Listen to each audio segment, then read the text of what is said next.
Get nasty on a Tuesday. It's the Fast Lane on 101 ESPN. Speaking of nasty, my pick of Washington was no, it was dead on, nasty. Anthony. You did great. It was pretty bad. Yeah, I was the only one that had Washington, so I'll shut up now. Your guys' thoughts on Michigan being the national champion? So, for me, watching the game last night, it became very evident. A couple of things happened. One is, I think you guys remember me talking about the line of scrimmage. Now, the offensive line and the defensive line, for me, I compared it to men versus boys. Heavy language. I get it, because Washington has some really good players. My point was, when I said it, was that Michigan has guys that are like NFL-ready linemen right now. Not that Washington doesn't have one or two. Overall, the group. And last night, I noticed it right away. Penix was never settled for the entire game. He got banged up pretty good, ended up limping out of that game, holding his ribs and all that stuff. He wasn't the same player he was the game before. He was under pressure. He threw that one pick. There was like a dead duck just flailing around out there. And then the offensive line. You get 303 yards rushing. Your offensive line pretty much kicked the crap out of the other team. Yeah, I mean, this is what you saw last night is, gentlemen, what I like to call Big Ten football. We just line it up, man on man, made the best man win. And obviously Michigan did what they did. We were texting at one point, I think it was 14-3. You was like, oh, this is not great.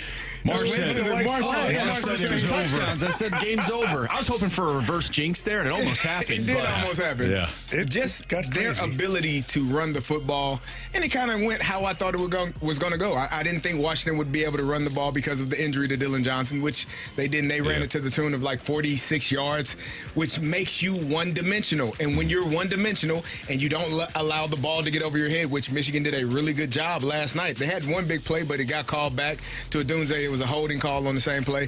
It's hard to play football when you only have one thing that you can do offensively, and that's pass the ball. And that team knows you're really good at it, so we're not going to allow you to do it. And it just kind of went the way that I thought it was going to go. I thought that Washington, they had their chances, but they had to be somewhat perfect. And Michael Penix Jr. overthrew Adunze on one play in the first half that I thought could have changed the game. Yeah. He was wide open. That fourth down, he was wide open. Yeah. I thought that would have changed the whole complexity of the game because they were starting to make a push there, and they missed that throw. And I thought from there they were in the game, but they never had control. I agree. You guys nailed it. First and foremost, Carey, you talked about the imbalance that could have been created against Washington. We saw that play out. Yep. It's interesting. I was wrong yesterday, dead wrong. When we talked after the semifinal games, I had said this is a bad matchup for Washington. Remember, I said Texas is secondary. You can't run the ball against Texas, but you can throw on them. Now you got Michigan coming in.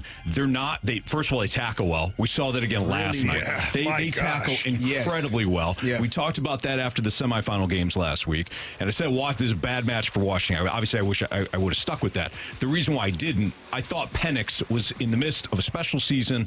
It's a special run, and unfortunately, to Jamie's point, Washington's offensive line, which had been outstanding all season long, you lost it there. Yeah. Oof. You lost it there.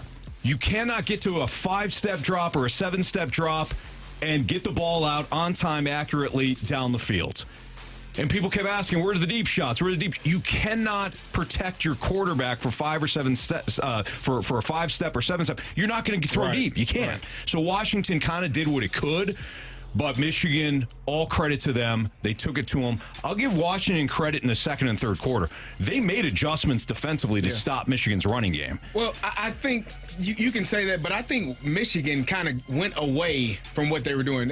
Donovan Edwards had 2 carries for 80-plus yards and 2 touchdowns, and then they brought him in. The next drive they brought him in, they play-action pass. J.J. McCarthy should have dumped it down to him. He would have got a first down. He threw it deep, incomplete. They went 3 and out on that drive. They got away for a little bit. Michigan did. I think it was more about what Michigan decided not to do. They kind of got a little bit fancy in that time frame where you're talking about that Washington got better. Which Michigan just stopped running the football for They tried. There was a couple of plays behind the line of scrimmage at Washington. It wasn't that first drive when they should have went up. I'm reaching for my water bottle. It's over here, guys. I'm like, get away from my water. Listen to Carey. It's over here, guys. This is why you don't have water bottles that look alike. There you go. one of these. Yep. I think Carey, the first thing I saw, I thought he had a gas can in here. It looks like a gas can. Yeah. I was Sorry, like, Carey, go ahead. that explains some of his takes. Yeah. There you go. I'm on fire. Exactly. He's on fire.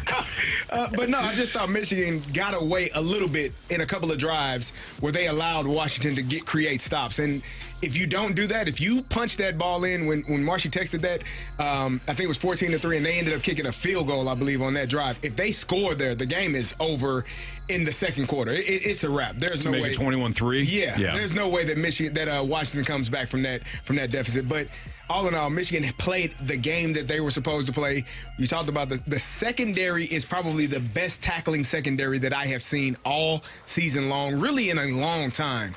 Especially with all of the rules changes and guys don't get the contact as much as they used to. There was some contact last night. They get guys on the ground one-on-one. Mm-hmm. And as an offensive coordinator, you expect your receiver to make a guy miss. They're not missing. Mm-hmm. They're getting them on the ground. So Michigan played their butts off yesterday. Vulcan death grip on Seriously. some of those guys. Guy with wives like, you can't leave. The one on McMillan, it was a third down play, and if McMillan shakes the tackle, he's going for 17. Yes. And instead, the corner, the safety on that play brought him right down. Right now. And forced a fourth down. Yeah. Michigan's tackled well all season long. How about the run, though?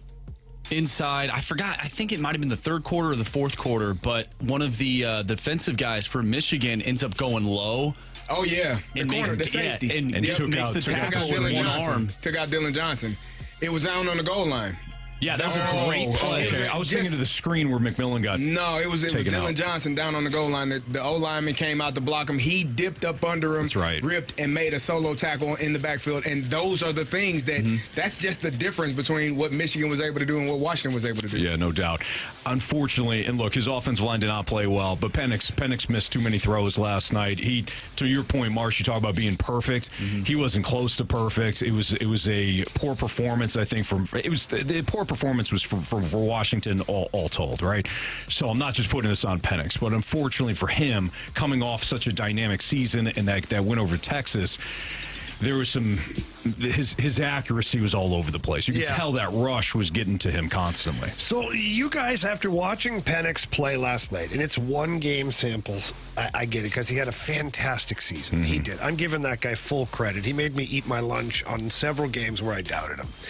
But that being said, I feel like Michigan's team might have been the most NFL-ready team he's played against yet, as well as an former NFL coach who's now the DC in Michigan that was ready with a game plan. So if you look at Penix and you look into where he could possibly be drafted, is he less of a shoo-in than we thought? Because he's going to have a team that is not going to be great. They're not going to have an amazing offensive line. He's going to go to a team that's rebuilding, and they're going to have pieces that are missing. And I'm not saying he won't be an NFL quarterback at some point and be like, but does it make you pause a little bit watching what happened last night? I still love him as an NFL prospect, but let's just look at this from a team's perspective. You've got 2 knee injuries, 2 shoulder injuries, and then that game last night. One game is not going to. I think we get caught up in, well, did you see him in the national championship game? He stunk. Wow, did you see him? Yeah. He wasn't good. But I don't think that NFL scouts maybe not, based on some of the firings we're seeing. The only thing that matters to scouts is what they do in shorts and T-shirts. One game in the combine. Yeah. Hey, the combine. It's the most effective way to know. Certainly. It's the only thing they care about. He's got more red flags, though, than the other guys. He's got more red flags than Jaden Daniels. He's got more red flags than even Caleb Williams. He's got more but I'm just red talking flags overall, maybe Drake when you May. look at him I still think he goes in the top 10. Yeah, but I guess maybe I'm not wording my question properly. I have no doubt he goes in the top 10. He might even go in the top 5 based on the season that he had, and who knows, right? But do you see it translating right away to the NFL? Or are we looking at another, not Zach Wilson, but those quarterbacks that we've talked about several times, Anthony, that have this high ceiling that we think, but it's really not there. It's like a drop ceiling. Right. You know what I mean? It's not a real ceiling. If you push, it goes away. The ceiling's up there, right. Yeah. You see all the leaks. Or it falls down, right? It crumbles under pressure. Yeah. I don't know. I hate to use one game, but I also look at the Michigan team and say that's the most NFL-ready team that he's played against. Like, is that what it's going to look like? I think Michael Penix Jr. is a very good quarterback. I wouldn't take too much away from that game yesterday. You are limited. There is not much you can do.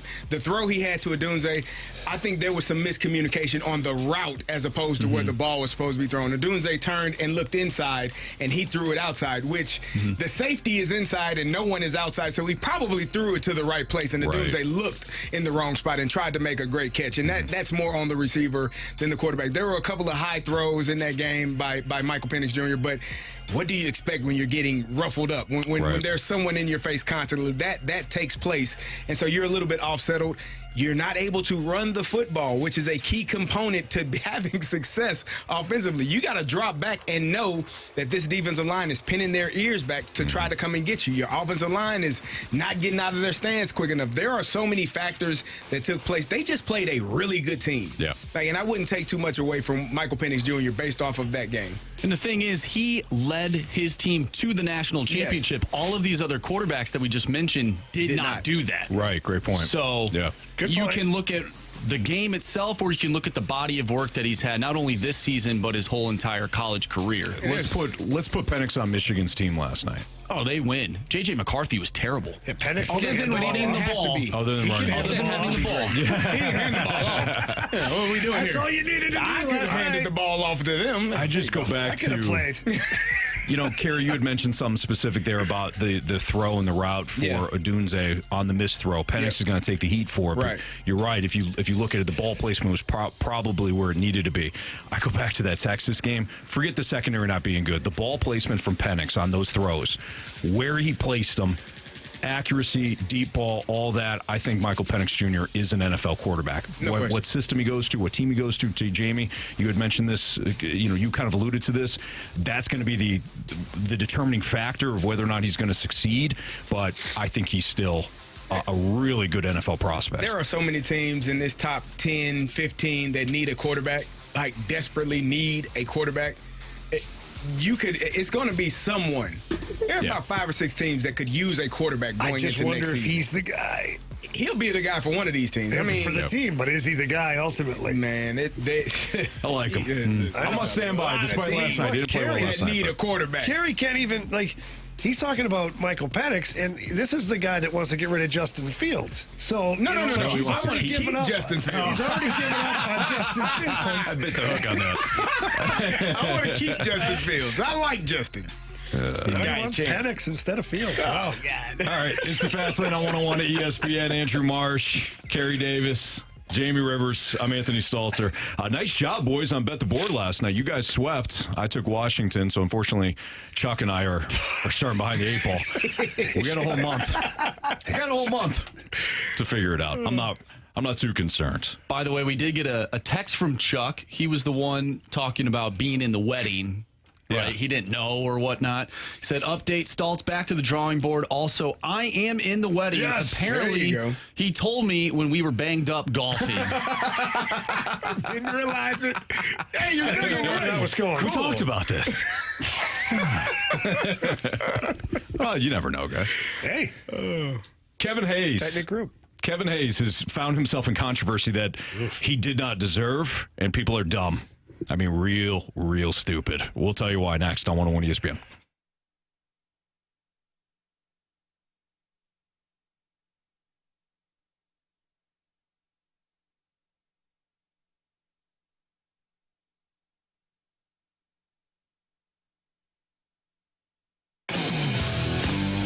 Pure Performance, your one-stop shop for all aftermarket accessories. If you're driving around right now and I don't know, maybe you just don't like the look of your vehicle anymore, whether it's a car, an SUV, a pickup truck, even a minivan, or how about a Jeep or a Bronco? If you're sick of looking at what you've got right now, head over to Pure Performance. They have so many accessories. They got a 25,000 square foot facility, and all you have to do is walk in, and ask for Shelby and tell her that Jamie Rivers sent you in. And she's going to ask you what kind of vehicle you have and what you're looking to do. And they've got unbelievable accessories for outside of the vehicle, you know, the Nerf bars and the light kits and the big tires and the wheels and all that stuff. Or even under the hood, they've got performance chips available and so many other things that you're going to absolutely love. And the technicians do a great job of making sure that everything is perfect for you. They also have a full-service garage. So if you need anything else while you're in there, just let them know. They will take amazing care of you over at Pure Performance. So please get in there, say hi, or get there online at pureperformance.com. That's pure, P-U-R, performance.com.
tidbit that ties into this. I shared it with you guys before the intermission. I've talked to somebody in the organization. Right. Kevin Hayes' fingerprints are all over this. Absolutely. Without a doubt. All right, so that is Anthony No-Namer. Yeah. I don't want to say his last name. Honestly, I don't even want to talk about his podcast. There all right. you go. So I was going to ask where the audio came from and all that. I don't want to give his podcast any sort of credit. But that's the dude that made up that Kevin Hayes is the reason that Cutter Gauthier, the prospect for the Flyers, no longer wanted to play for the Flyers. And if you're wondering, like, what's going on here, there's a situation where the Flyers went out and he plays for Boston College, right? Or did? He does, currently. He does. Just finished with the World Junior Championship, gold medal with Team USA, all that stuff. And so the Flyers wanted to He was a sign draft him. pick of the Flyers, and they wanted to sign him. Everything went quiet. Mm-hmm. And then he informed the Flyers that he didn't want to play in Philadelphia in the future, like, at all. So now the Flyers had a decision to make to either force his hand or lose him. And so they traded him instead to gain something that they needed. And so during the course of this, people are like, well, what happened? Because he talked about being like a stereotypical flyer forward, big, strong guy. All roads were like leading to like this guy being the next guy here. It went dry.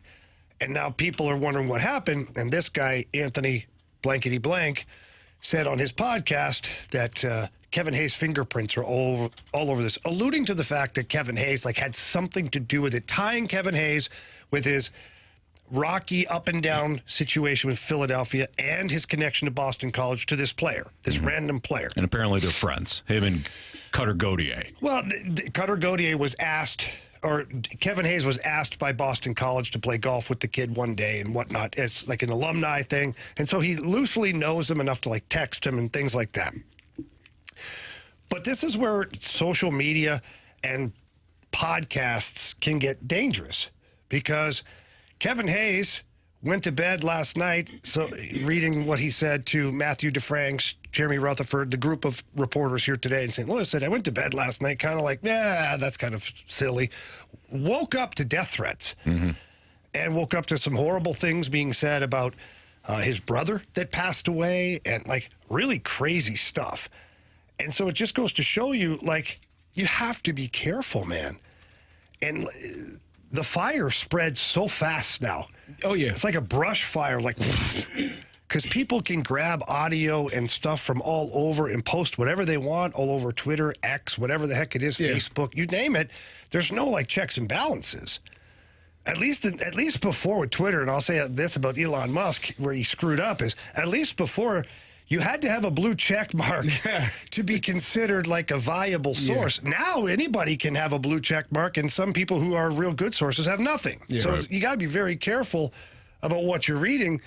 But Kevin Hayes was adamant today at the rink. And do you have the quotes, Anthony?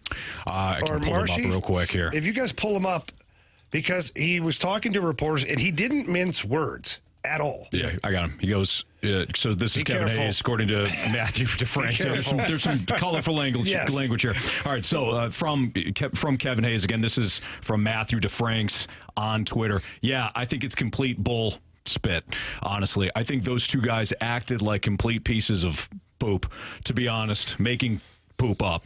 Now I'm going to bed and I'm waking up with death threats and people want my family dead, he continued, and people that are happy that my brother's dead. I think it's completely insane that this guy can say something like that. I honestly heard it and started laughing. Who the blank am I to have influence on if the kid plays for an NHL team or not? I don't have that influence. This is completely asinine. First of all, don't go on your podcast or ever say Kevin Hayes' fingerprints are all over, or do and say that's my opinion. I am very steadfast here. I am not a reporter. Right. When you hear something come out of my mouth, it is my opinion. This is a talk show. It's entertainment. If I say, yeah, I wonder if such and such, this is my opinion. It's still up to you to take that information and understand that you're not listening to a reporter. We're not listening to. Wrong. I was wrong last night in Washington. I'm wrong a lot. I mean, if it's an opinion-based podcast, opinion-based show, you're not reporting on information. So as much as I want to kind of drag this dude through the mud, it's also the idiots that are listening to information, taking it at face value, and then thinking that you have some sort of flyers like, you're insider. But hang on, guys. Hang on. Because he does. The problem with what I have of what this guy said was he didn't just on his podcast say, hey, in my opinion, this has Kevin Hayes' fingerprints all over it. He doesn't say that. He says, I talked to a team representative, basically referring to the fact that he has information. He had information. And then he proceeds to say, this has Kevin Hayes' fingerprints all over it. So he's communicating something that he is deeming it to be truth. It's no longer his opinion because he's using a source that is unnamed, of course. Right. We can all have unnamed sources. Or just your little pretend buddy that nobody else can see that gives you information. Source like inside your head that you have an opinion. Correct. Yeah. So that's where I think you have to be careful. Like, I just don't like it. I think the important thing, we always hear about, reporters or people reporting things wanting to be first instead of being correct. Yeah. This is probably one of those instances. When you're putting something out there, and now I'm sure, I can't speak to this for sure, but I would assume that when he said this, he didn't assume the fallout to be Kevin Hayes to get death threats or his family to be getting death threats or people be talking about his brother. But you are dealing with Philadelphia fans, and we know firsthand. I've played in Philadelphia. I've heard some of the most vulgar things that have been said to man in Philadelphia. It's just part of the history of that city and what they do in terms of how they handle their sports teams. I don't think that was his intention, but it doesn't matter because it did happen. And so if you don't have proof, if what you're saying is just your opinion, then you should come back and say, now, this is my opinion. Yeah. Or this is given to me directly from a source within the organization, and here's what they told me. So it's not just me saying this information. I'm getting this from a source. Now, if you choose to out your source, that's your right. If not, that's also your right. But it's unfortunate and it's unfair to Kevin Hayes, especially if he didn't have anything to do with it. And here's the other side. The player is the person that you should be mad at. He's actually the one that said, hey, right. I don't want to play in this city. I am a grown man. That can't be, not for my Flyers. Yeah, Everybody wants to play for my Flyers. Do you have the one that second said piece of it. this, Marshy? Well, I was just going to say that even at the draft, and he jokingly said it, maybe, and now it comes out, maybe he didn't, but he was a Pittsburgh Penguins fan growing up, huge Sidney Crosby fan, and he, again, maybe he was joking, maybe he wasn't, and I'm just somewhat paraphrasing, but basically said, well, we'll see how this shakes out, essentially. Mm-hmm. And to your point, he had no communication with the front office. He didn't go to their camp. Mm-hmm. He had no communication with them. So why are you trying to pin all this on a player that's not even there anymore? Plus, up until this year, the Flyers organization was not good. And this is not the first time we've seen players not want to play for other organizations, not even in the sport of hockey, but in sports in general. So maybe it has nothing to do with Kevin Hayes. It has to do with the fact that the franchise up until this season for the past few years has not been that great. The Flyers, real quick, Jamie, the Flyers also came out and said that Kevin Hayes had nothing to do with this. Yeah. Well, then boom, it should be put to bed. Over. But now someone else said it, and the problem is that media or fans got a hold of it. And once it doesn't matter what it is, if it's true or not, if someone says it and multiple people start believing it, it goes back to the sources. Yeah. When I was a kid, you had to cite your sources. You had to have a reputable source in order to put this article in your paper. You couldn't put it in your paper unless it was a reputable source, meaning you could go back and they could find where you got this information from. People don't cite their sources anymore. They just spew whatever the hell comes. Someone says something, boom, that's truth. You don't have to have a source. You don't have to have sources, or it doesn't have to be true. If it's on the internet, it's true in some people's opinion. It's got to be APA or MLA format, people. Come on. Come on. To kick another layer into this one here as we move on from Kevin Hayes, who obviously should never have had to deal. Yeah. So now he's got fans. This guy now, another member on this podcast, is queuing up the fans now to where, will somebody show up and throw batteries at this It's kid? their badge of honor. Well, here's what Carey, what happens when I confront these two gentlemen. We're gonna have a conversation, and it's gonna be off camera, and it's gonna be in a room with just us. But you're not going to get those guys. They won't come near you. Then Those guys are the ones that do their podcasts from somebody's basement up in the press. They're never near. Somebody knows who they are and how to get to them. That I don't doubt. Well, they're going to have their call to the carpet, I guess, tonight, and the famous podcast Spittin' Chicklets. They get to the bottom of everything. They're all about the players first, is the way they word their podcast.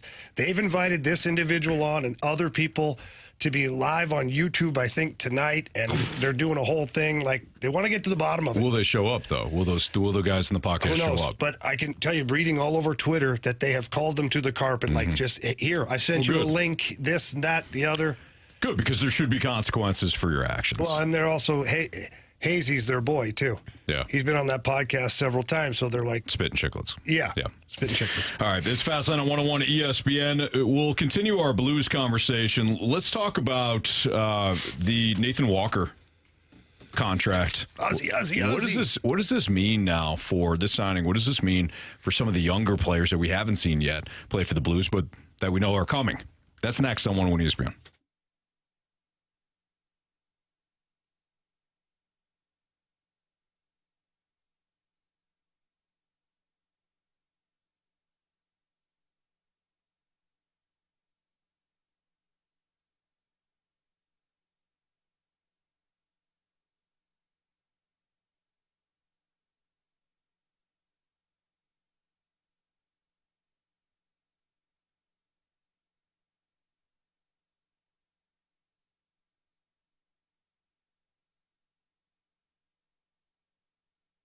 Cheap, fun.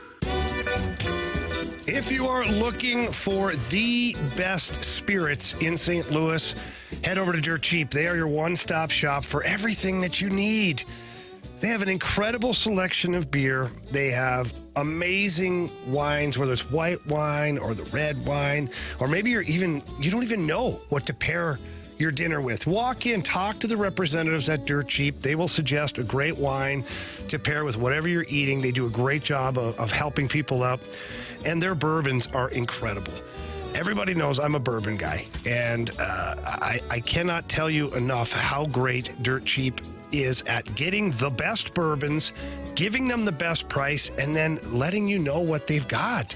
Right now, they've got a store pick that's called Snow Day, Maker's Mark, and I had a pour of that 2 nights ago, and I'm telling you, it was so good, so smooth, a little bit of burn at the end. You could totally see as to why you'd want to sip on that on a nice cold winter day, trying to enjoy yourself and relax a little bit. That's Dirt Cheap. They're looking to help everybody out all the time. So please get in there. Tell them Jamie Rivers sent you. They've got drive-thrus available. They've got delivery available. Download the app to get the deliveries available for you, and more savings and great stuff over at Dirt Cheap. And please remember to have fun, but be careful out there.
ESPN Sports Center. I'm Andrew Marsh. It's time for a Sports Center update driven by Johnny Londoff Chevrolet and Johnny Londoff Autoplex. Last night, the Michigan Wolverines defeated the Washington Huskies 34-13 in the national championship. We dove into that one. We'll also talk about it again throughout the remainder of the show. But if you missed anything from today's show, make sure you go to 101ESPN.com or check out the free 101 mobile app. Find all of our shows and interviews there. It's all brought to you by Dobbs Tire and Auto Centers. Tonight, we have Blues going up against the Panthers. Pregame starts at 6. Puck drop is at 7. Also, Nathan Walker inked a 2-year, $1.55 million contract extension. It is a one-way deal. We're going to dive into what that means for Nathan Walker and the Blues coming up next. I'm Andrew Marsh, and the Sports Center update is driven by Johnny Londoff. Find new roads and shop 24/7 at londoff.com and londoffautoplex.com. Are you kidding me?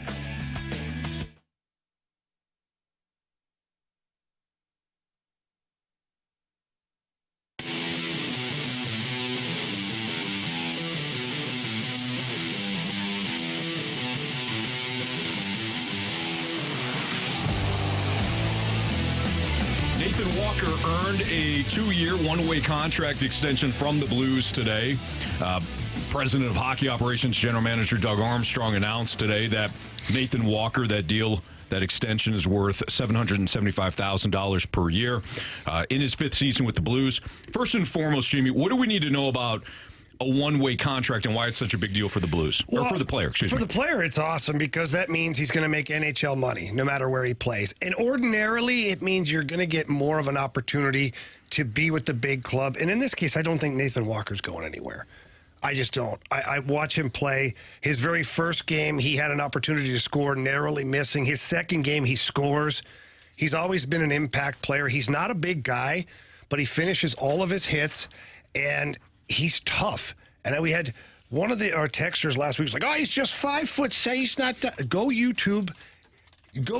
Nathan Walker's fights. Just go do it. And tell me he wouldn't knock your teeth in. He would. Okay?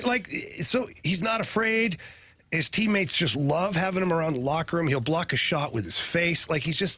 He's that guy. So for me, it's a situation where Doug Armstrong identified that they need that identity line. And right now, with Toropchenko, Walker, and Sundqvist, that's a pretty darn good fourth line. Mm-hmm. Yeah. You got some guys who can kill penalties. I have no problem. If they get stuck on the ice against the other team's first line, I'm not worried. Mm-hmm. Would I like them to get off as soon as they can? Fine, sure. But take your time, boys. Make sure you make a good play, then get off the ice. We'll get our matchup, whatever. It's not a panic.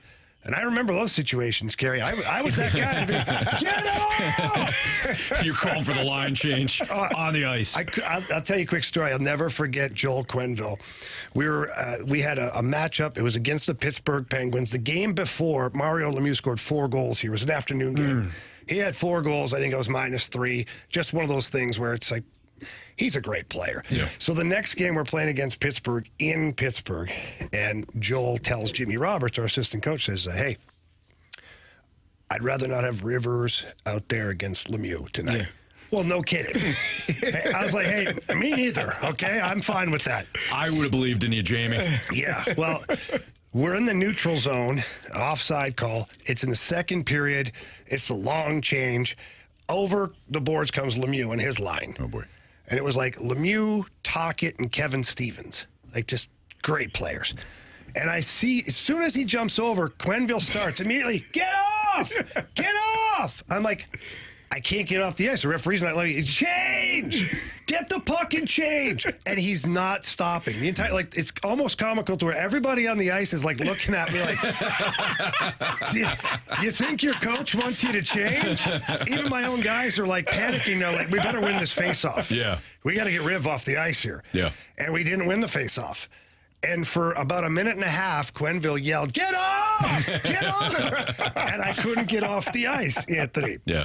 So that's a situation. What's the general rule on that, though? So you're talking about you can't get off the ice. So what's the scenario? You're just hemmed in. Well, not hemmed in, but I can't just vacate my spot on the blue line. Just change. And then Lemieux skates down the ice, but there's no defenseman. Right. Or he passes it to Tocchet, who's got no defenseman because, that defenseman went to change because you're yelling at him.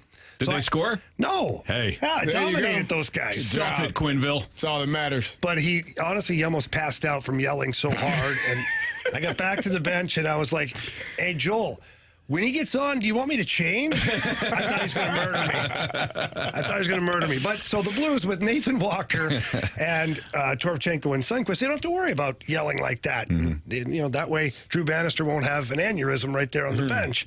So it's a great signing, and the one-way contract for the player, it's awesome. I believe that this is, and I'm pretty sure it's Nathan Walker's first one-way contract, so he's guaranteed that NHL money for the next 2 years. It's great. It's an awesome feeling for that player. Okay, so what does this mean, though, for these young guys? Because young guys are coming up. You got Bolduc. You've got, of course, Snuggerud. You've got even somebody like Jake Neighbors, who has already carved out some NHL time. You're wondering, okay, when is the expansion of time coming? Well, so the way I look at it is if Doug Armstrong in the Blues front office is solidifying identity lines, right? So right now your identity line has 4 players. It has Sammy Blais, Toropchenko, Walker, and Sundqvist. Mm-hmm. So if they've solidified that spot, it means that young guys who come up aren't going to play fourth line. Right.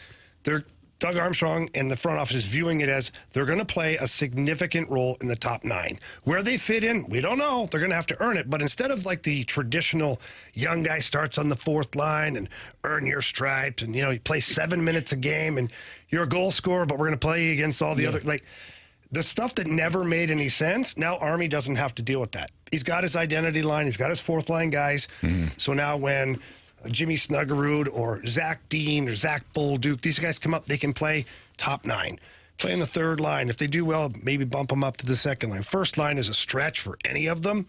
But at least now they're put in a position to where they're getting a little more ice time, a little more opportunity, playing with some, quote unquote, like more skilled players. Yeah. And that hopefully, one, accelerates their development, but 2, helps the Blues build a roster that can compete. That's Jamie Rivers. You're going to see him tonight on Bally Sports Midwest as the Blues host the Panthers. Jamie is with us until 4 o'clock today in the Fast Lane. Why hire the guy that wasn't good in Boston's front office? That was the text we got several times throughout the course of the day yesterday from Cardinals fans after it was announced that Chaim Bloom joined the Cardinals front office. Well, we'll tell you why. That's next on 101 ESPN.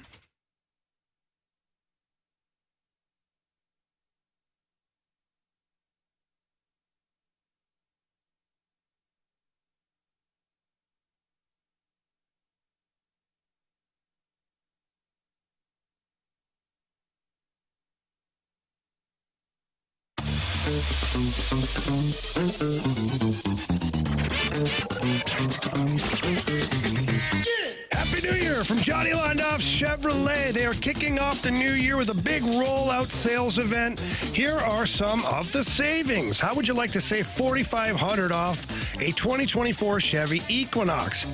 How about $6,000 off a 2024 Chevy Blazer? Or $10,000 off select 2024 Chevy Silverados. Let's not forget that Johnny Londoff is also offering interest rates as low as 1.9% for qualified buyers. Plus, Johnny Londoff Chevrolet always offers a lifetime warranty on all new Chevrolets and most of their pre-owned inventory. The Londoff Pro Certified Lifetime Powertrain Warranty comes at no charge and covers the vehicle for as long as you own it. There are no mileage limits and no time limits, and you don't pay a dime. That right there is why Johnny Londoff and the Londoff family are incredible at what they do and why you should stop by either location. The original in Florissant, Missouri, or the new one in St. Peters. Please walk in. Tell them that Jamie Rivers sent you in. Tell them you're interested in buying a brand new Chevy or pre-owned Chevy. They will take amazing care of you. I promise you that. And if you can't get there in person, visit their websites. They're awesome too. That's Londoff.com or LondoffAutoplex.com. Are you kidding me? Johnny Londoff Chevrolet.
the Fast Lane on 101 ESPN. Gary Davis, Jamie Rivers, Anthony Stalter. So on the text line yesterday, after the Cardinals made the announcement that Chaim Bloom was going to join their front office, we saw a series of text messages like, well, why would we hire the guy that failed so miserably in Boston?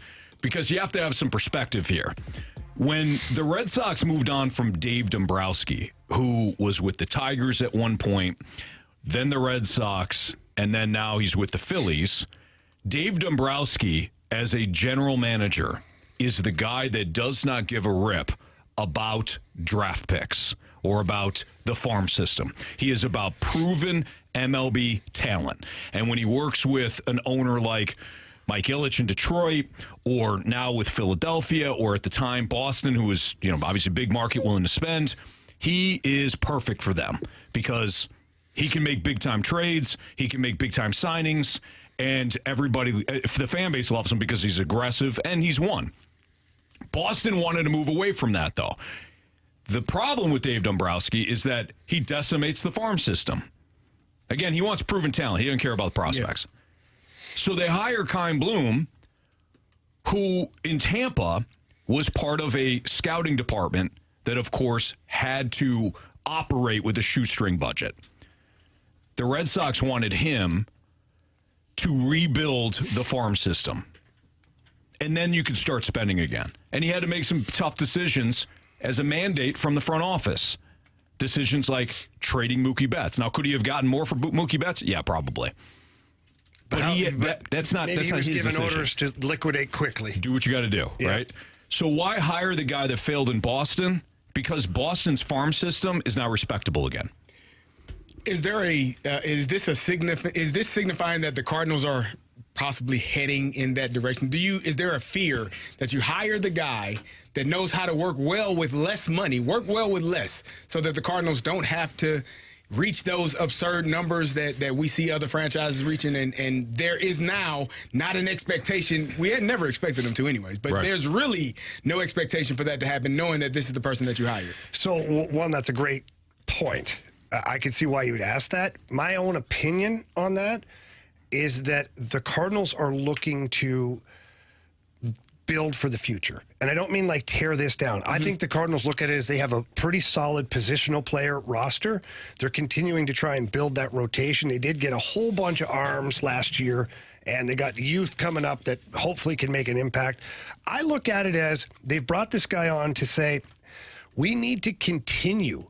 If we're going to be competitive, we need to continue to develop from within. This is the only way we're going to contend, is to draft and develop and keep our own talent, because we're not going to compete with $1 billion for two players. You won't be able to. That's right. Yeah. But if you develop that player from within, you draft and develop. Let's say you get another Jordan Walker coming up. Let's say you get another Mason Wynn, another Nolan Gorman. Like, all of a sudden, you're starting to get 4 or 5 guys that you've drafted, developed, and now 4 years into their career, they've got you into contending situation. Now you have a little extra money to go spend on some missing pieces, because those guys are cost controlled. I think that also, you have to be patient for that, though. He did it. He did it. Wear the T-shirts. You got to be patient, right?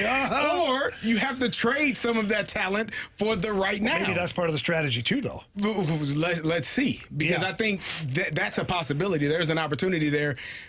I felt like, this is how I felt about Nolan Arenado and Paul Goldschmidt. You have to put a team around those guys while they are still in, I don't know if they're prime, or Nolan is, but I don't know if Goldschmidt is kind of past. They're stepping out of it. They are maybe got 1/2 a foot in, and then, I don't know. They're right there on the line.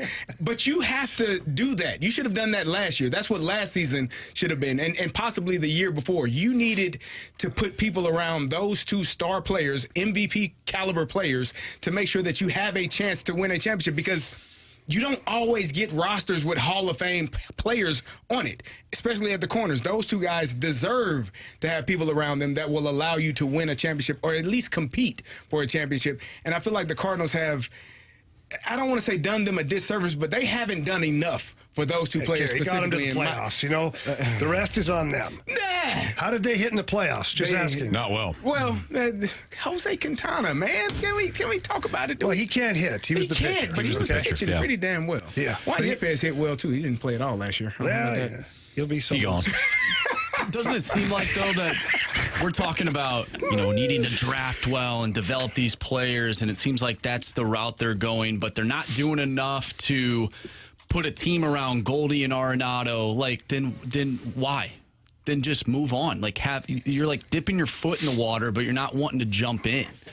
Move on from what? Just move. Like, if you want to go down the route of developing and just getting a bunch of assets and then being patient and moving along within the next few years, why string those two along? You could probably get a good haul for them. But I don't think they're stringing them along. You could have got a better haul for them. What do you mean? Look at their rotation. I think the Cardinals believe they're competitive right now.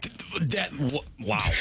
No, I'm not making fun of you. I didn't say I believe. I know. You're not wrong. I think because I think the Cardinals front office feels like this is enough. We have built this is what we were supposed to do. Hey, Nolan, Goldie, we got you. They're going to make the same mistake. We'll talk about this later. They said that last year. They're going to make the same mistake that they've been making for a couple of years. But Marsh, to your point, this is why I said trade Goldschmidt, and everybody got mad at me. Everybody had hurt feelings last year. I said the same thing. Did you? Said if you were going to trade, you don't trade anyone after MVP. Yeah, you kind of do. If he's going to go on the he's 36. I was okay with the downhill I just like to for make fun any of what you athlete. said. Thanks, Jamie. Appreciate you, honesty. Nah, it's fine. But that's the thing about this organization. They know if they move on from those guys, that they're probably not going to be as good for a few years, and they're going to lose the interest from the fan base. And this organization prides themselves on being somewhat relevant every single year. How'd that work out last year? Exactly. I know you're preaching to the choir, but exactly. Crap or get off the pot, man. Pick a direction. You can't chase two rabbits at the same time. You're going to wind up with none of them. And they've been doing this for Unless like they're running 5 in or the 6 same years direction. now. Even then, Jamie, it's tough. Yeah. I've tried it. Got 2 hands, though. You can't tell me that I look at the rotation now and be like, this team can win a World Series. Oh, I don't think. Oh God, no. No, you'd be lucky to win in the division. And that's why you're doing those 2 players, in my opinion, a disservice. You have to field a team that can compete with the other teams. That there are some really good, and we're not talking about fielding a team based on salary, based on going out and spending $1 billion like the Dodgers. You're not going to be able to do that. Probably not. You probably won't. You're not. But fielding a team with players that allow you, that's position players, pitching staff, whatever the case may be, that allows you to have that success. I don't feel like the Cardinals have done that. They did in the last couple of years. They did, and then they traded with the Miami Marlins. Oh, well. That was the trade. Forget the Randy Arozarena trade. The trade that set this organization back for 5 to 7 years was the Marcell Ozuna trade. I know why they did it. Him. No, but this is what pisses me off. You're 100% right on this, by the way. What ticks me off about the Cardinals in this is they offered a king's ransom for Giancarlo Stanton. Right? Mm-hmm. He didn't want to come here. They kept the same offer on the table, basically, for Yelich. Right. And then when you got to the third guy, you kept the same offer on the table. Your offer has to change. Yeah. Right. You got to back it off a little bit. You got to kick the extra point at some point. You're right, Anthony.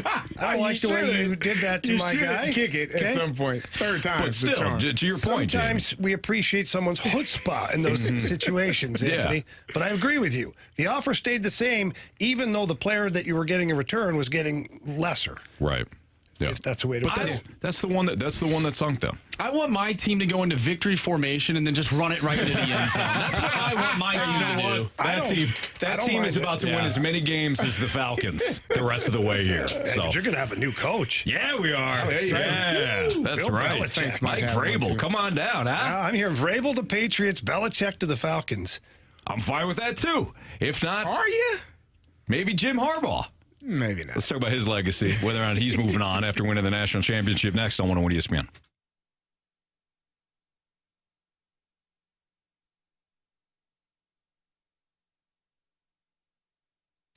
Gentlemen, the NFL regular season is finally over, but don't worry, we've got great NFL wildcard weekend coming up. The Super Wildcard Weekend is what they're calling it. 6 games, 3 days.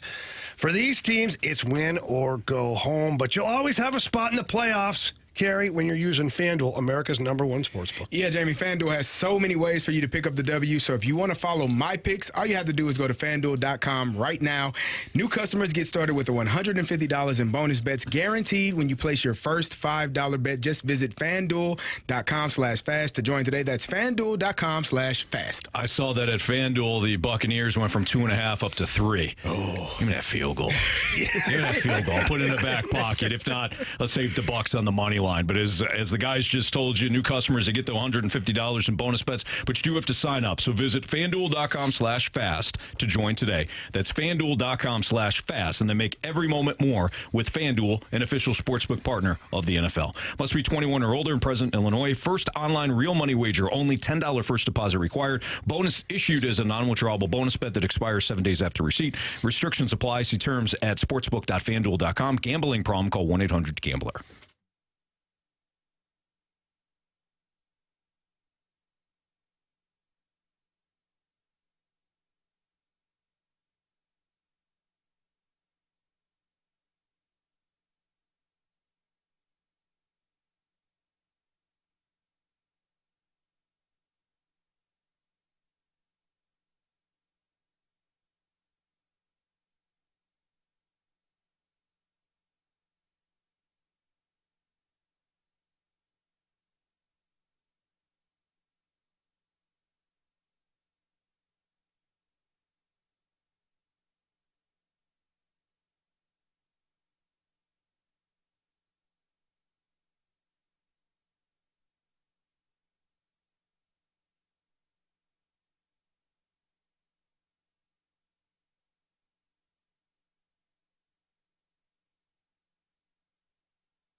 I just want to enjoy this. I just want to enjoy this. And I hope you give me that, you know. Can a guy have that? Does it always have to be, you know, what's next? What's the future? You know, like I said the other day, yeah, I hope to have a future. Hope there's a tomorrow, a day after tomorrow, you know, next week and next month and next year. That's Jim Harbaugh doing his best to sidestep questions that he knew was coming last night after winning He kind of ran out of runway there. Yeah, he did. Next day, next Tomorrow, week, next decade. month. Yep. He's like, wait, how old am I? Eternity. Day after tomorrow. Nothing good happens in the day after tomorrow. No, you're right about that. 3:04, your time check brought to you by Clarkson Jewelers, an officially licensed Rolex jeweler. Before we get into whether or not we think Jim Harbaugh, after winning a national championship with Michigan, will bolt Ann Arbor for the NFL, we have your chance to score a pair of tickets to see Billy Joel and Sting for one night only on Friday, September 27th at Busch Stadium. Tickets go on sale this Friday at 10 a.m., but you can win free tickets right now by texting the Air Comfort Service text line at 314-399-9646. You can find all the ticket details and a bonus chance to register to win tickets to Billy Joel and Sting at 101ESPN.com or on your 101 mobile app. So going back to the free tickets, Jamie just told a story about 20 minutes ago about Joel Quenneville pleading with him for like 10 minutes to get off the ice because Q did not want to see Jamie face which line. So which star player's line did Joel Quenneville want Jamie to get off the ice for? And Jamie just told that story. So if you have the correct answer and you're the 101st texter to the Air Comfort Service text line, 314-399-9646, you go see Billy Joel and Sting on September 27th at Busch Stadium. Do you guys think that Jim Harbaugh is done at Michigan? I don't. I don't. I mean, he has. Obviously, he missed 6 games this year because of violations and things that didn't go. You know, you had the cheating scandal. You had the cheeseburger scandal. It was just a bunch of things with recruits and things that took place all season long. But when you have this well-oiled machine that is Michigan, University of Michigan, the way that they're rolling right now, it took him a while to get to this point. 2 college football playoffs that didn't go his way. The third time's the charm. You get a chance to win a national championship.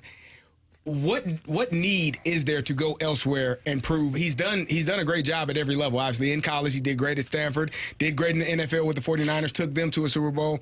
He's a damn good coach. I think he's a weird person. I don't know him personally. I think he's a little strange. But I do think he's a damn good coach. So for me, I don't see the purpose of you got this thing going in the direction that you needed to go. Why would you want to leave and start over and start somewhere else? So correct me if I'm wrong, and I may be completely wrong because I don't know. I'm asking you guys, has he won a Super Bowl? He has not. He has not. Okay, so Neither is Nick Saban. I understand that. But I view Harbaugh is way different than Saban. Harbaugh had great success in the NFL as not just a player, but as a coach as well. He got his team to buy into his product immediately, which is the most difficult thing to do from a college coach to an NFL coach. When you make that jump, it's the most difficult thing to do is take that college rah-rah and somehow find a way that translates with pro athletes. Mm-hmm. And Jim Harbaugh did it. The Niners players speak, glowingly about their time playing for Jim Harbaugh. Yeah. So I think that there's a Super Bowl out there that he'd like to win. I think that there's a controversy still surrounding him that he may even be suspended for the entire year next year because they're still digging. A couple of those cases are still open. Mm-hmm. They gave him the suspension, but they're still more investigating it. And so he might be suspended for a whole year coming up. So I think that's looming in the background that could tarnish his legacy a little bit. And I think that now's the time. You just won a national championship. When you call your agent, you say, by the way, there's 6 teams now available. Is that what it is? 6 teams now with Tennessee? With Tennessee, yeah. Washington. Panthers, Raiders, Washington, Chargers, Falcons, Tennessee. Yeah, so 6 teams. You call your agent and you say, call all those guys and ask them what their highest bid is. I'll wait. And you sit there and you put your phone down. I think he's gone too. I wonder if all of this, the dealing with the NCAA over the last couple of years, not just this year, him dealing with that crap, and then returning Michigan. He had already returned the Michigan football program back to glory. Let's not forget. It was, what do you mean? Not until, yes, but you got beat up last season versus TCU. You got beat up the year before against Georgia. They really hadn't returned until you win a national championship. 2 names. Rich Rodriguez, Brady Hoke. Well, now, if you're putting... Okay. Yeah, Carey. We forget Michigan. We forget that Michigan was nothing. Sorry about that. And look, I got an unfair advantage. I was there. That was my time in Detroit. Whereas you too. Yeah. Whereas Rich Rodriguez, we are going to bring the spread option to Big Ten football. Get your ass kicked. Not to Michigan. And people were ticked. People were upset. This is not Michigan football. Then they went so far the opposite way. We need a Michigan man. Let's bring in Brady Hoke to step. No. Yeah. They got their Michigan man. They got the right one. And he returned that program to what it should be. Now, to your point, you don't win a national championship. There's a lot left to be done. But I wonder if he's tired of dealing with the NCAA crap, the transfer portal, all this. Just won a national championship. Maybe now is just the right time. I don't think it's about money. I think it's about resume and accomplishment and all that. I think he bolts. I think he goes back to the NFL. I just think it's everything is settled now. You can. Let me ask you all this. Do you think it's easier to win in the NFL a championship or a Super Bowl or win a national championship? Which one is easier? Well, I don't think either are easy. If you had to pick one of the I think winning a national championship with a good program might be easier. That's what I said. I agree because I can get my entire roster and line them up in the way. There are contracts in the NFL. It's just a different animal in the NFL in terms of I can only draft 6 or 7 guys a year. and then I got to figure out if they're capable of doing it. In college, I can literally turn that roster over every year with the transfer portal if I need to do so. If I get a kid that's not very good, you know what? Sorry, kid, it was fun while it lasted. Go find someone else in that same position and have that player ready to play for the next fall. I think it's much easier in college than it is in the NFL. Not that he's looking for an easier route, but if you just won a national championship, you are just claimed the best team in college football. Why do I need to leave that to have the challenges that will face me at an NFL organization? To your point, it's time to the fruits of your labor and some now. of the teams that we're talking about. But maybe it is the challenge. You want to go to New England with Bailey Zappi as the under center? But hang on. They've got a coach. You're a competitive guy, right, Okay. Carey? You're a competitive guy, right? Yes. Okay. Jim Harbaugh is too. Maybe he wants the challenge. Maybe he wants to be like, you know what? I've done this now. We're national champions. We beat Ohio State, 2 years in a row? Like Three, I think. Now. Maybe three? Yeah. Okay, 3 years in a row. I've done my thing. My next challenge is to take one of these mid-level teams to lower teams. That sounds terrible. I know. But why not? That sounds But Carey, awful. he's going to get paid a whole boatload of money. I know he'd get that money at Michigan too. But he's going to get a whole boatload of money to tackle something that he hasn't done yet. Do you think he wakes up in the morning and said, I can't think of anything better than coaching Aiden O'Connell with the Las Vegas Raiders? No, but I think he looks the Chargers. But I think he looks at these opportunities. So I think the Chargers are an interesting team. I think the Titans are an interesting team. Now, the Titans need the quarterback, there's no doubt. But I feel like Jim Harbaugh wakes up and goes, there's a couple of teams here that I know. And my challenge, I know I can make them better because these guys all have egos. They do. And he's sitting there at home right now going, you don't know what you don't have until you've got me as your head coach. I can see that. I just feel like he's I would be surprised if he left. Now, if there are still investigations going on and he's going to get the Pete Carroll treatment and possibly be suspended, get out of here. Out. See you later. Been fun while it lasted. I will die on this hill right now, and I, for me, my opinion is he leaves for the NFL. We shall see. I say so too. And I say he goes to the Chargers. Oh, you went even more specific. I say Chargers. There's too many teams available right now for me to say a specific team because I also think that the Bears might be an option. I think the Bears might fire Eberflus. They might, though. If Jim Harbaugh says, I'll come there. If he goes there, he's keeping Justin Fields. He might. I don't care who he keeps. He had Colin Kaepernick. He did a good job with Colin Kaepernick. Did a really good job with Colin. They also do a pretty good job with Caleb Williams, too, I'm sure. All right, it's a Fast Lane on 101 ESPN. What's trending is next. The bozos from the Rizzuto Show. Oh gosh, just spewing all kinds of crap this morning. It's pathetic. It's real pathetic. We'll get into that next on 101 ESPN.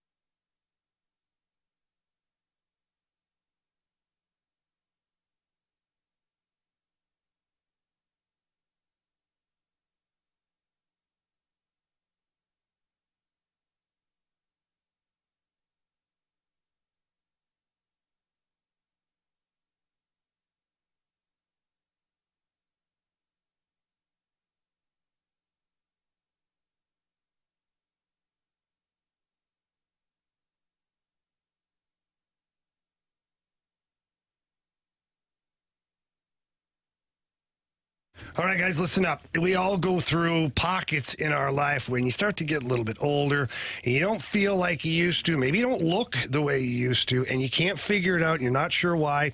That's why I went over to Mentality. I was kind of feeling the same way as working out. Thought I was feeling pretty good, but then I started to get tired and I was irritable. Anthony, you remember those days. Oh, man, you were awful. Yeah, it was terrible. And Mentality, though, I went in there, talked to their board-certified physicians, and they asked me a bunch of questions and what I was looking to accomplish. And then they put me on my own program. Took a blood panel, figured out everything that was going on, found out I was low in testosterone. And now they've upgraded my program to adding peptides into it. Take care of some of the old sports injuries that I've got, make me feel good. Anthony, it did wonders for me. Well, it did. And then all of a sudden I'm like, man, what's going on with you? You got jealous. And Jamie goes, no, I didn't get jealous. I was happy for you. But I did want to know the secret. And you shared with me that you were going down to Mentality and you were feeling good. And you actually took me in there. You say, you set up you set up one of the consultations with their certified experts, and I sat down. I'm like, yeah, you know what? I'm feeling run down. I'm feeling this. I'm feeling that. I'm feeling just general stuff that you're probably dealing with it too. The difference is Jamie did something about it. I did something about it. If you are feeling run down, then head down to Mentality, talk to them. They'll tell you about the program, and after a while, trust me on this, Jamie got back in the gym. I got back into the gym. You start eating right, and everything kind of falls back into where you want it to be because you feel great. Yeah, and all you have to do is, well, first of all, you go there, tell them that Jamie and Anthony sent you in. They're going to hook you up with a little something special. I can promise you that right now. And if you can't get there in person, get there online. Visit them at lowtusa.com. Again, that's our guys over at Mentality, lowtusa.com.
It's time to find out what's going on in the sports world with What's Trending Now. Brought to you by Goodwill. Donate a car and get tickets to the St. Louis Cardinals.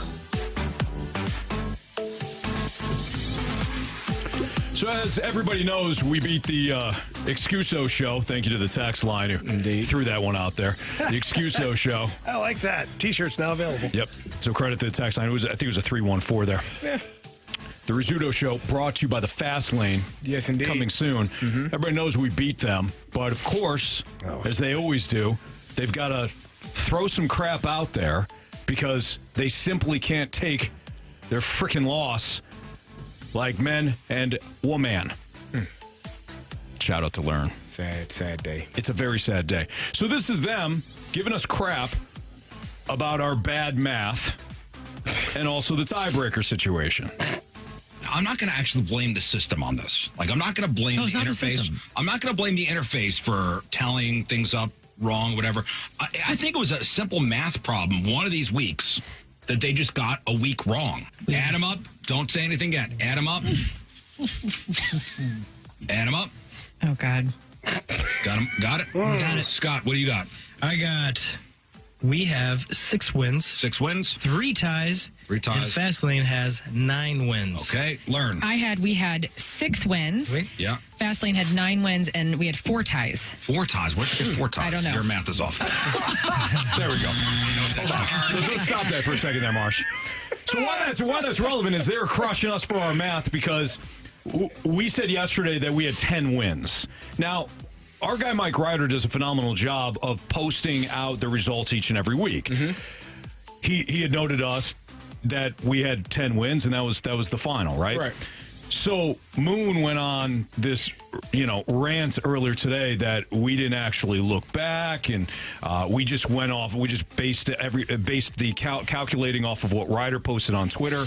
Jamie, you can verify this. I have my own spreadsheet that tallies up each and every week. I had in that spreadsheet 9 wins. Yeah. When Ryder told me 10, Ryder does 487 jobs. He's incredibly reliable. He's one of our team leaders. When he told me 10, I'm like, okay, no problem. The bottom line is we won. We won. Yeah, it's over. But, of course, the Rizzuto show wouldn't let that go. So continue that. I have from this team's perspective 6, 9, and 3. 6, 9, and 3. All right. So Fastlane, wrong. Yet again. Declaring victory prematurely. One went off. These 3 ties could come into play. Oh, really? We had not established a tiebreaker. In fact, Rafe talked to Mike Ryder at some point during the season and said, hey, if these tiebreakers come into play, we'll figure it out at the end of the season. Well, it's the end of the season, guys. Yep. And we need to figure this out. What's Moon, that? if you would, please have a conversation with Michael Ryder after the show and tell them wrong, first of all, and to figure it out. If we have to pick the wild card games, fine. Okay, first of all, Mike Ryder's not your guys' gopher. Yeah. Okay? Let's get that straight. Second of all, Mike Ryder does a great job of keeping track of this for both teams. He's not our representative in this. So having to get with Mike Ryder on this, no. How about you get with the guys who make the decisions, like these 4 guys right here?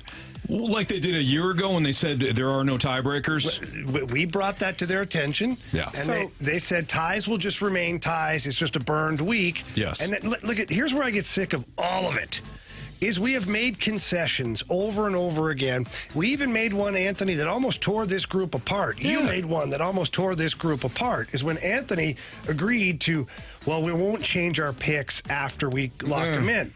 Which was fine. I understood your strategy, and I understood how just sick of it you were. You're like, fine, just whatever. Mm-hmm.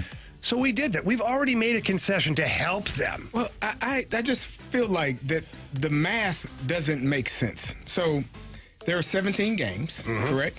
If you're 18 weeks. But 17 games, right? But for a team, it's 17. 18 weeks. 18 weeks, yeah. So if we had 8, 8, and 2...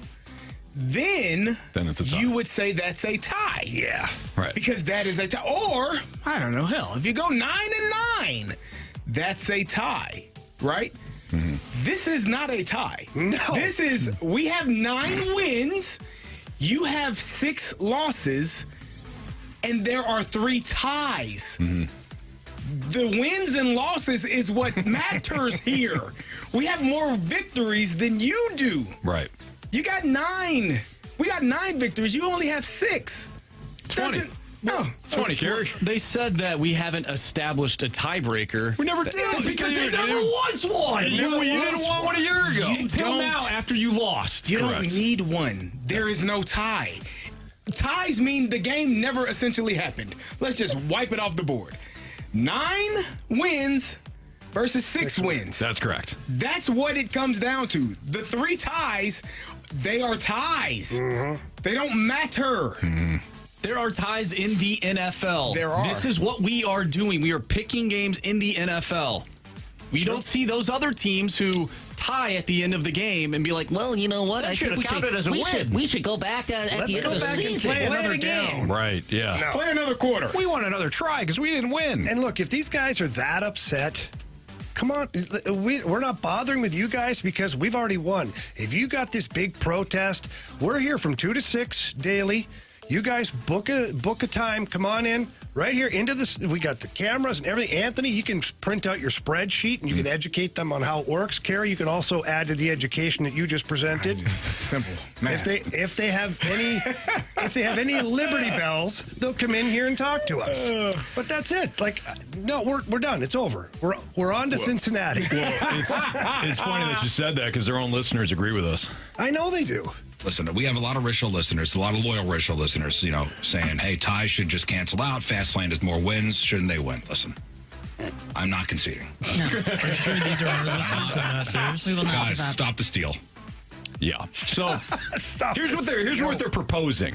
That this next 3 weeks in the NFL are essentially the tiebreakers. So we're to play into the playoffs, and then if they win out these next 3 weeks, First of all, if they win out these next 3 weeks, then what? We're tied again, and then it comes down to the Super Bowl. You lost. You lost. If you want a separate side game for the playoffs, we're not going to back down. Listen, the billboard is going to look great. Separate. Yeah, we're not The tired. picture is going to look This great. one's over, though. It's over. They don't need to. They need to revisit this. They read the hash this. We're okay. Yes. We won. They lost. It's part You of want life. a separate contest? That's one of the things about life that I teach my young players, and maybe they should come hang out with Coach Davis and every now and then, because as a young player, you have to learn how to win gracefully. You also have to learn how to lose gracefully. It's one of the things that allow you to be a better person in life. It's one of the things that we teach. You're not going to win them all, and to be a better person is to accept defeat, shake the hand of the person across from you, and go on about your day. And you know what you do? You get better.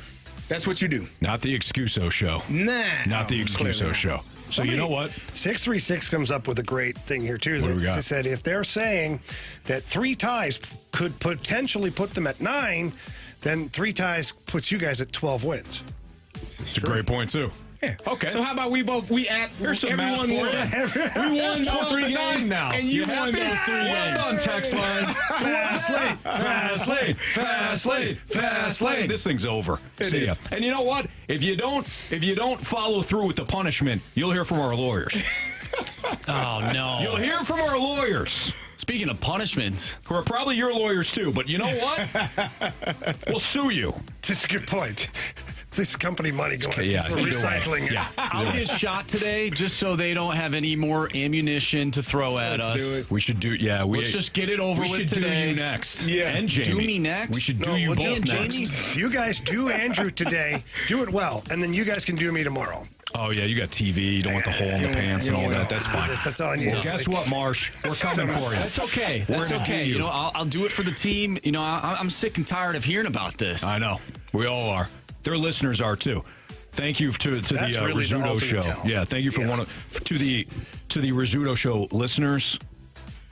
You endured a lot, and we want to apologize for you. You know, Moon wanted an apology. Here's your apology. We're sorry to your listeners that you continue to be a disgrace in this competition. There's your apology. All right. This is what it is, man. Now that we're all fired up, let's talk about the Cardinals repeating their own mistakes over and over and over again. That's next on 101 ESPN.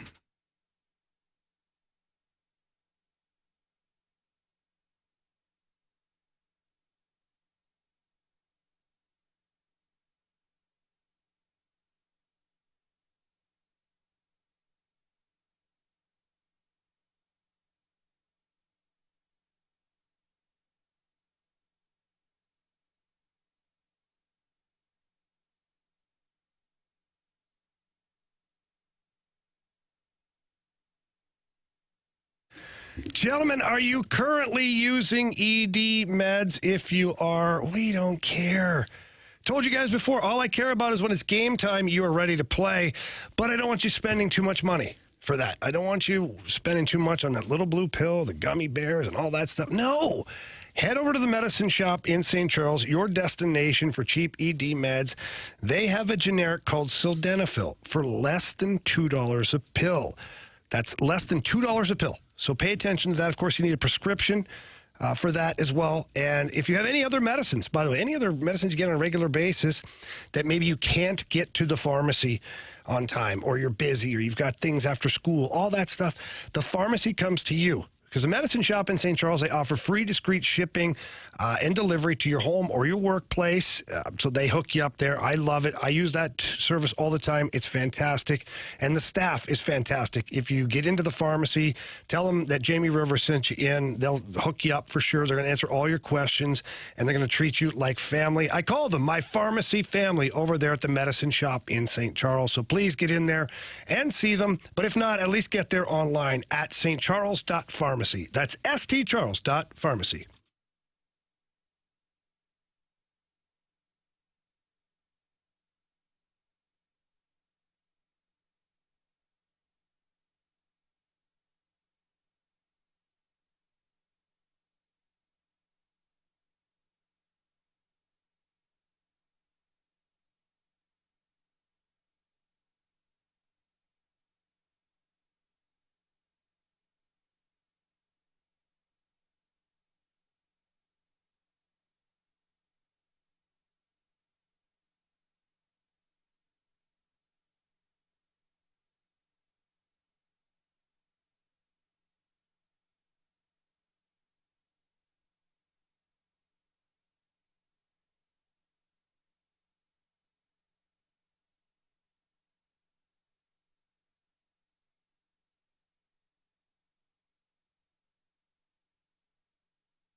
ESPN Sports Center.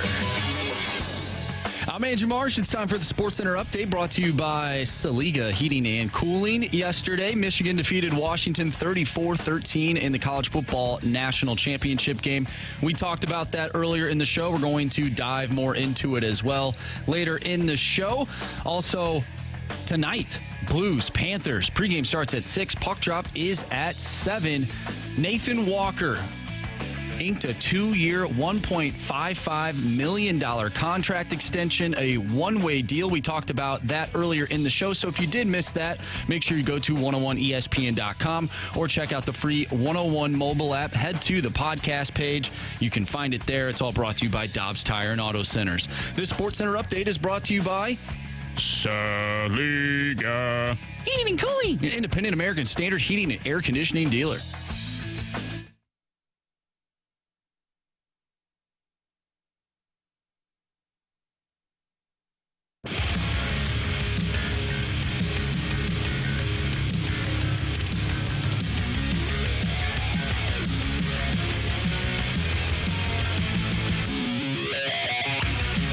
Flynn on 101 ESPN. Cardinals are about to make the same mistakes, in my opinion, that they've made the last couple of years. We read off the John Denton tweet and his sources saying that, the Cardinals are essentially done spending. Well, it's not even his sources. You actually heard from DeWitt III saying that, we're not going to increase spending to the point where we're going to take on significant salary for this year's roster, which means we're not spending. Now, it doesn't mean that there can't be a significant trade that goes down with a cost control player. But for all intents and purposes, the Cardinals seem done here. And this is the same. People get sick of me, doing the analogy of the grocery store, but this is why I get frustrated about it, and I bring it up. They're done. They checked off what they needed to check off. They filled the needs, and now they're going to try to rely on their internal options. And maybe it'll work out. The last couple of years, it has not. But did they lie? No. I'm not saying they're lying. Well, they did what they said they were going to do. And I guess that's sufficient, right? They said they needed 3 starters. They got 3 starters. Right. They're making the same mistake. At one point, they're making the same mistakes, though. At one point, they said, well, maybe only 2. They did. They down it back at one point. Maybe actually 2. They outperformed. They Anthony. did. Yeah, they did. Now, what you believe is up to you. They never said anything other than 3 starters. Wait, where are you getting this lying thing from? I said they're making mistakes. I'm not saying you put said that hate I'm on just me, saying Carey Davis. For fans out there, they didn't lie. They told us the truth. Gotcha. They were going to get 3 starters. They didn't tell you how much they were going to spend on those 3 starters. They spent what they spent, and that's where they are. If they feel that this is sufficient and this team is better than the 90-loss team that they had last year, which I don't know how it's not, then where the mindset, I think Cardinal fans have to get the understanding that, A, they're not going to spend money like they want them to. B, they're playing to win the division, and that's it. It's not to be better than the Atlanta Braves. It's not to be better than the Los Angeles Dodgers. It's not to be better than these other teams, the Philadelphia Phillies. It's to win the division that has who? The Reds, the Brewers, the Pirates, and the Cubs. That's all. And if you look at the division right now, the Cardinals have outperformed every team in the division thus far. This offseason. Because nobody's done anything. There you go. They did their damn job, Anthony. What do you want? I want them to not be just competitive for the division.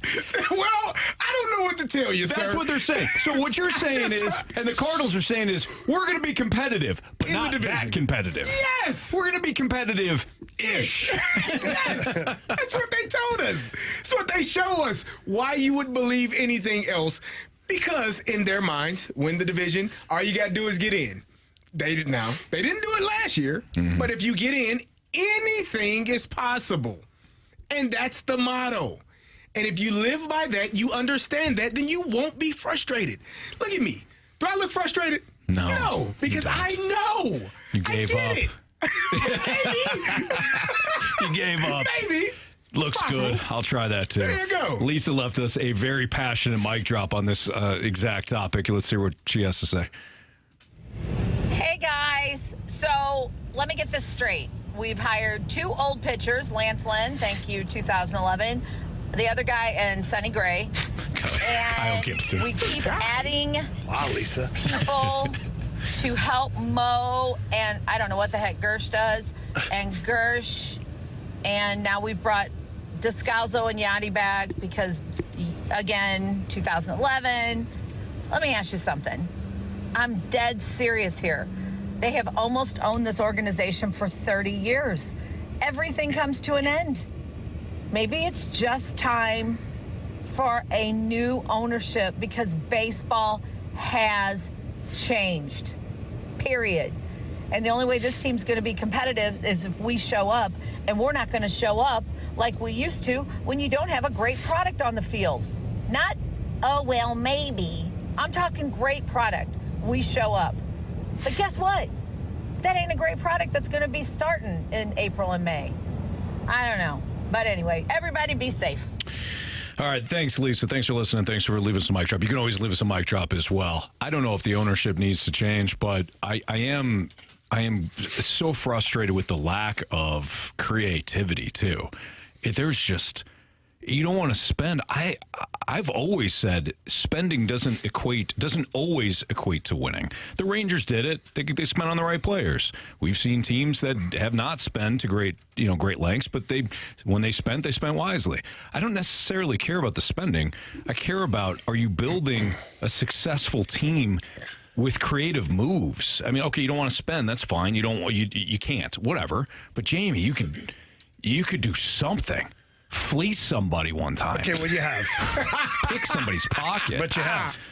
You got Goldschmidt and Arenado, and you fleeced the hell out of both of those teams. GMs were I don't drunk, care, Anthony. and you know it. You didn't give the parameters. You said fleece somebody. You did. Every once in a while. Supplement them with better talent, though. Like, what's the point of getting these guys if you're not going to put a roster together around them? What's the point? I understand, guys. But they thought they'd put a roster around. So, no, they thought wrong. This is why. But hang on, Carey. Just 1 second. People like Lisa goes off on the DeWitts here. Like, Lisa, just check yourself for a minute. Look at the terrible owners that are in pro sports all over the place. Yeah. They're everywhere.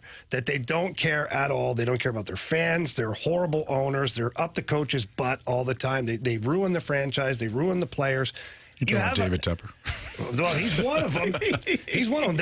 There are other owners that have been kicked out of leagues and all sorts of stuff that's gone on. So, like, if you want to criticize the DeWitts for hiring people that haven't done the job yet or that, are executing their plan, let's not get carried away with wanting new owners. This franchise is in a healthy spot. Now, do they spend enough for our liking? Probably not. Do they go and get aggressive enough in trades and go get the players that we want? Probably not. Because I think we all agree that we'd like them to be a little more aggressive to create a team that can contend for a world championship at some point. But the ownership group is pretty damn good, guys. Come on. They are. Absolutely. They care, they're passionate, and all that. I would say this, Jamie. I think that this team is fine. Yeah. A fast lane fine. They're fine. What is a fast lane fine? It is. Listen to hey, Jamie. Yeah. Listen to how we say it. Okay. They're fine. Okay. Jamie, go ahead. Got it. Like they're fine. They're fine. It means It's a fast lane fine. means they suck, but they don't suck that bad. Correct. Yeah, they're fine. They're fine. Yeah, I think you went too far. For sure. I mean, if I put in dictionary.com, that's exactly what would come up. Fast Lane Dictionary. Yes. Now available at 101ESPN.com. All right, it's Fast Lane on 101 ESPN. We've got the Blues and Panthers coverage for you, starting with the pregame right here on 101 ESPN at 6 o'clock. But Jamie has one more segment to go before he heads downtown to do some TV work with the Bally Sports Midwest crew. So we'll get to Jamie's keys to victory tonight against the Panthers, and we'll also play first goal of the game. I don't think we hit one the other night, did we? No, Colton Parayko scores. We were off by one. Yeah. All right. We'll do that next on 101 ESPN.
All right, are you looking to sell your home right now? Holiday season is over.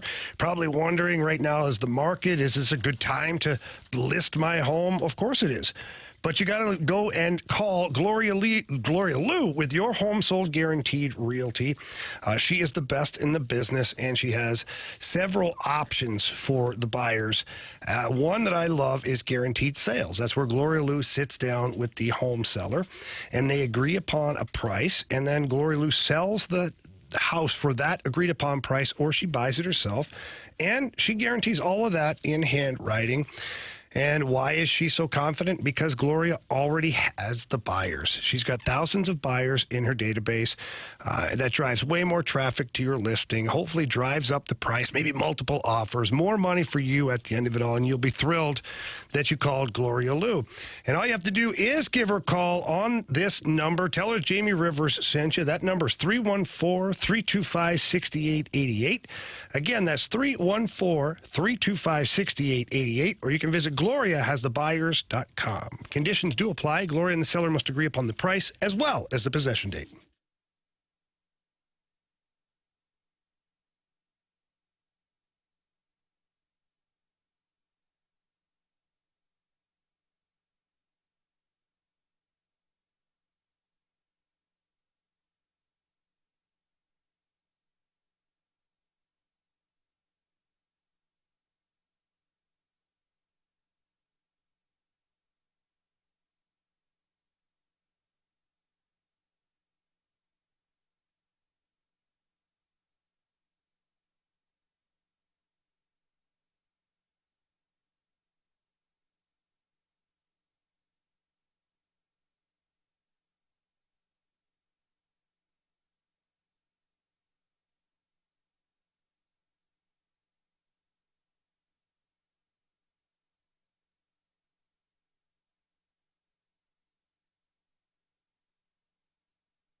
All right, Jamie, tonight, Panthers, Blues. Keys to victory tonight for your St. Louis Blues. First one is defend the front of your net. You watch this Panthers team.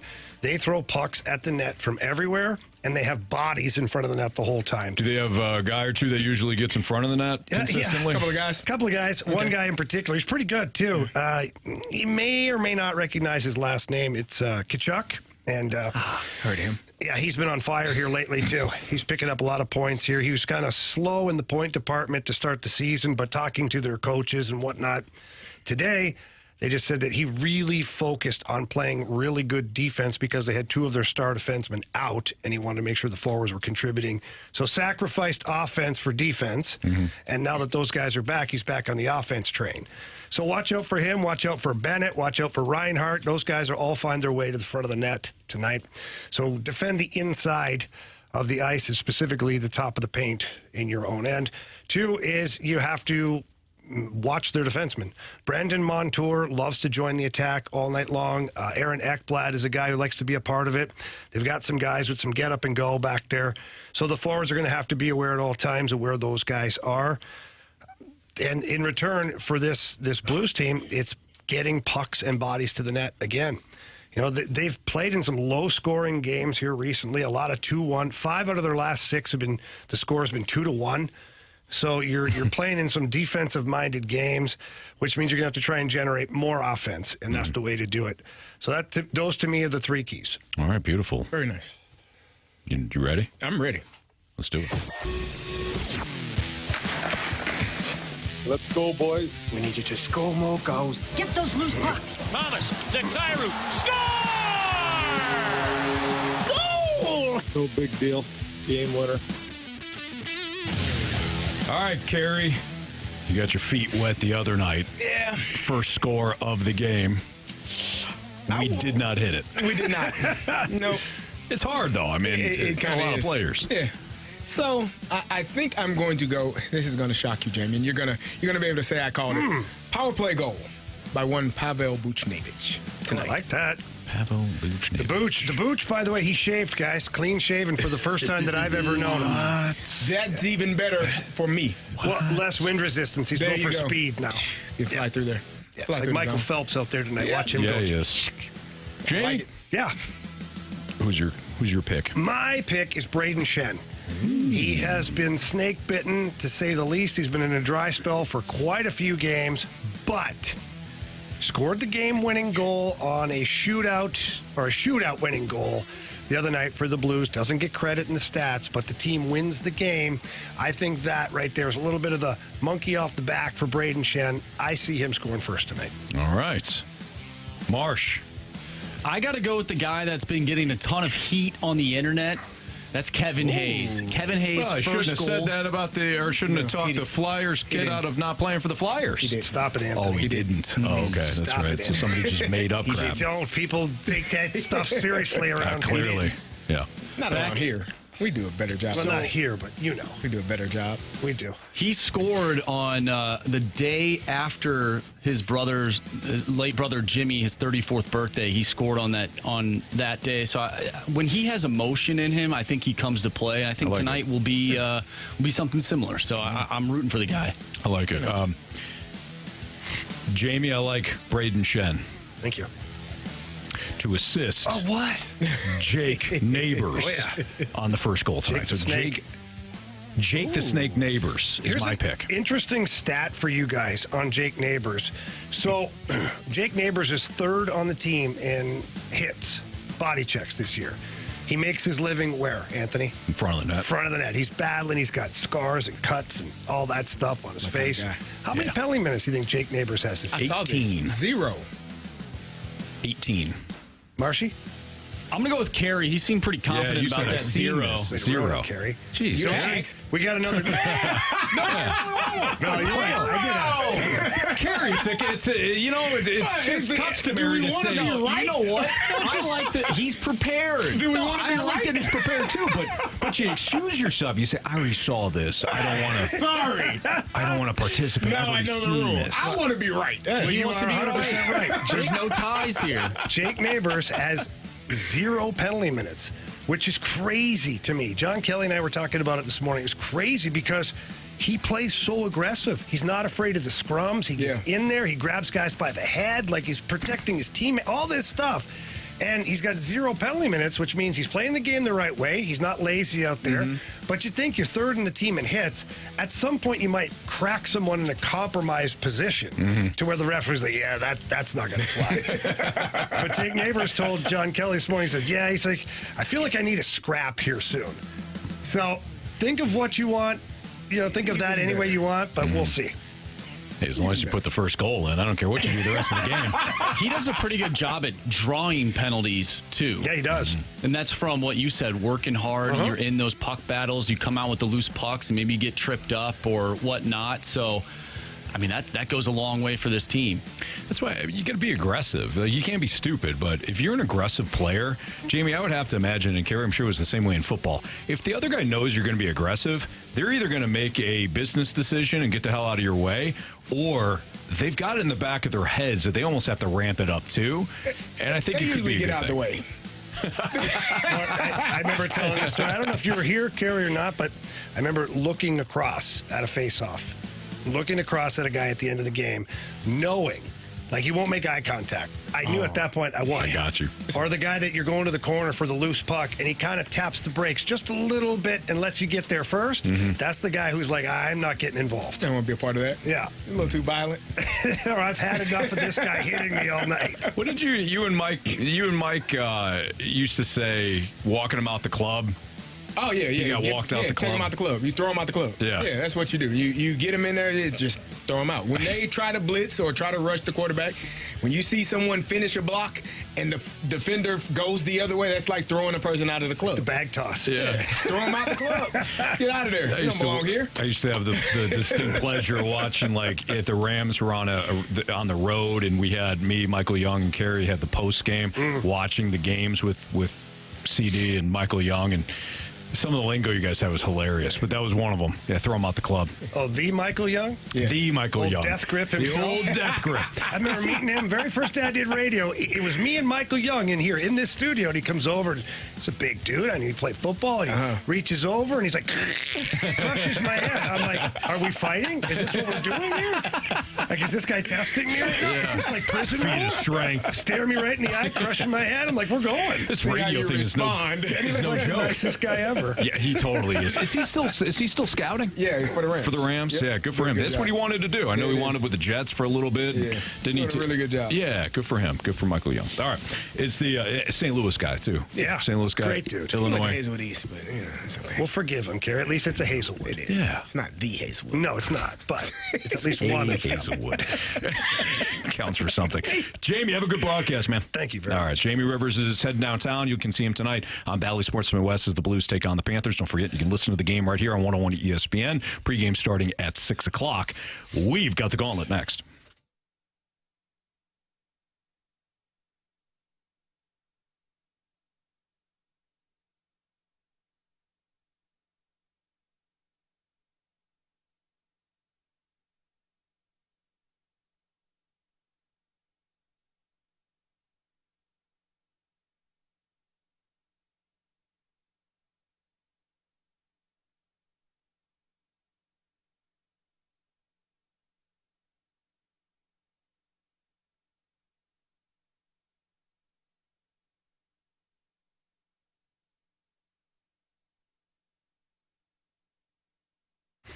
Jamie, the one thing that I love more than anything about our guy Stewie at Stewart's American Mortgage Corporation is that if you're in a tough spot and you need help, whether it's for, getting your dream home, making sure you can pay for it, refinancing, debt consolidation, whatever it is, if you're in a tough spot, Stewie's got a way to help you. He's got various programs.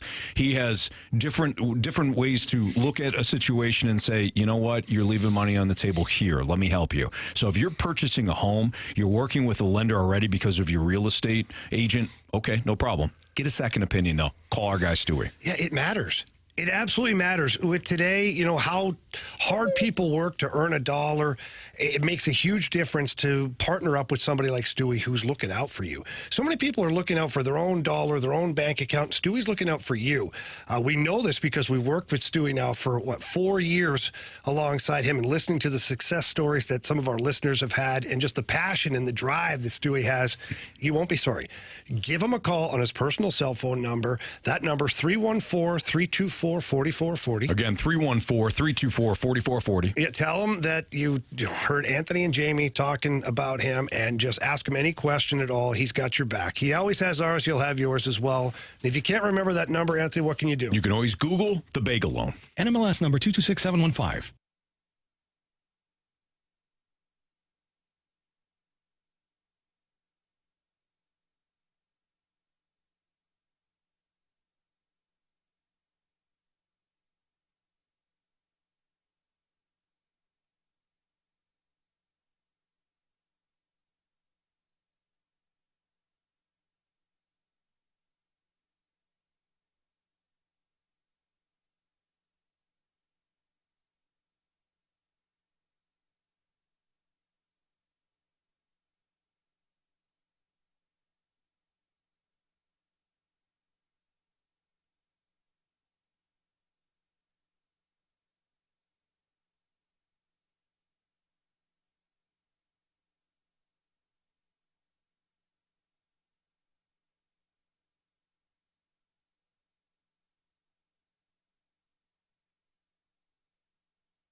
categories, one challenger. Can you master the gauntlet? Brought to you by Master, your hometown source for business communications for more than 30 years. Visit masstour.com.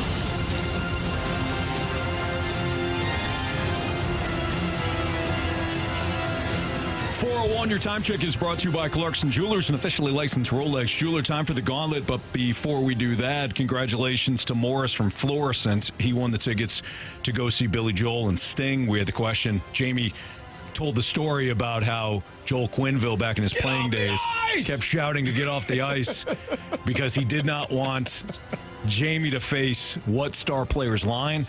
Morris said the correct answer, which was, of course, Mario Lemieux. There you go, Mario Lemieux. So congratulations. We'll have tickets to give away the next 2 days for Billy Joel and Sting. We strictly do 80s Joel music, sir. Catalina wine mixer, boys. Oh, nice. It's important. Okay. If you say so. I'll take your word for it. You've seen Step Brothers, right? Yes, I have. Okay. I have. Man. Or the Can't sing the song that I like the most. Prestige worldwide. Yeah, absolutely. All right, let's welcome in Devin to the gauntlet. We have a new contestant. What's up, Devin? What's up, guys? How are you doing? We're doing great. Now, this is Droid from the Snake Pit, right? Yes, sir. All right. Shout out to the Snake Pit. Yes. On the Air Alliance team YouTube channel at 101 ESPN STL. Devin, is this your first time in the gauntlet? Absolutely, it is. Okay, excellent. Would you like to take on Andrew Marsh, Carey Davis, or me in the first round? I had my sights set on Marsh, but I'm going for CD. All right. All right. CD. Here we go. Okay. All right, so Carey's going to make his way into the cone of silence right now. And, Devin, you're going to tell Marsh to spin the wheel, and we'll see what category you and CD get today. Go ahead. Spin that wheel, Marsh. All right, Devin, what's your sport of choice here? What's your category of choice? Baseball, football, or random? Wow. How do you feel about hockey? Oof. We'll give it a shot. Okay, well, hockey is what the wheel spun. We've been spinning football for a while, but it's going to be hockey today against Carey Davis. You guys are both going to get 4 questions, all hockey related. Each question is worth 2 points unless you ask for the options. Those questions become worth 1 point as I try to fix my mic again. All right, Devin, are you ready? I'm ready. Which NHL defenseman recently had a 6-assist game and became the first defenseman in NHL history to have 5 assists in one period? Oof. I'm going to have to take the options on that one. All right, don't blame you. Erik Karlsson, Chris Letang, or Cale Makar? And Cale Makar was on the top of my mind. Let's go Letang. Final answer. All right. Question number 2. Alexander Georgiev. Gee, I can never say his name. Georgiev. We'll just call him George. Georgiev. Georgiev. Man. Has played for the Colorado Avalanche for 2 seasons. Which team was the only other team he has played for in his NHL career? Was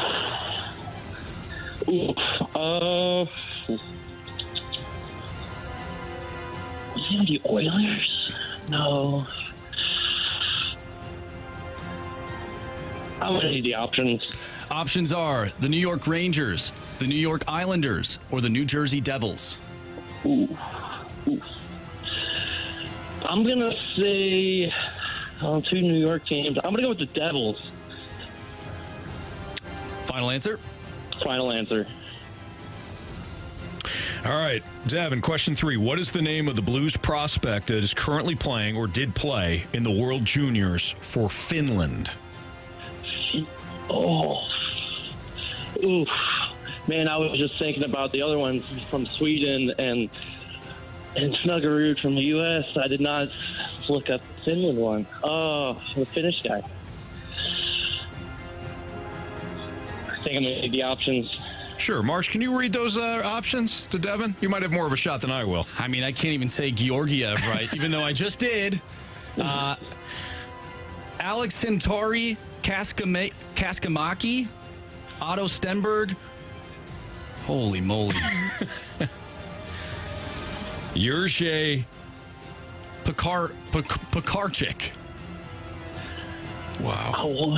I know it's not Stenberg because he's on the Swedish team, so I'm going to take that one out. So is it Kaskamaki or Pekarczyk? Pekarczyk. The first one. Okay. Just for the judges, that is Kaskamaki. Yes. Okay. Hey. Yeesh. All right, go ahead, Marsh. Question number 4. The last time there was an NHL lockout, which team won the Stanley Cup in the following shortened season? Ooh, lockout season. Is that the Lightning? Ooh. I think I'm just going to shoot one in the dark here. I think it was the Tampa Bay Lightning. Final answer. All right, we'll bring back CD from the Cone of Silence. Devin, how you feeling? A little nervous, but I think it'll be tough for CD, so we'll see. Yeah, Man, I hope he just knows the one. That one. We'll see. So the way that we have going on here. All right, CD, how's the Cone of Silence? That was interesting. It's cool. It's lonely. Yeah. No music. No conversation. Yeah, you by yourself. Yeah. Alone. CD? Yeah. The wheel spun hockey. Are you ready? Sure. Here we go. All right. Question number 1. Right. Which NHL defenseman recently had a 6-assist game and became the first defenseman in NHL history to have 5 assists in one period? Oh. Recently. As in currently. Mm-hmm. Let me get the options. Sure. Erik Karlsson, Chris Letang, or Cale Makar? Ooh.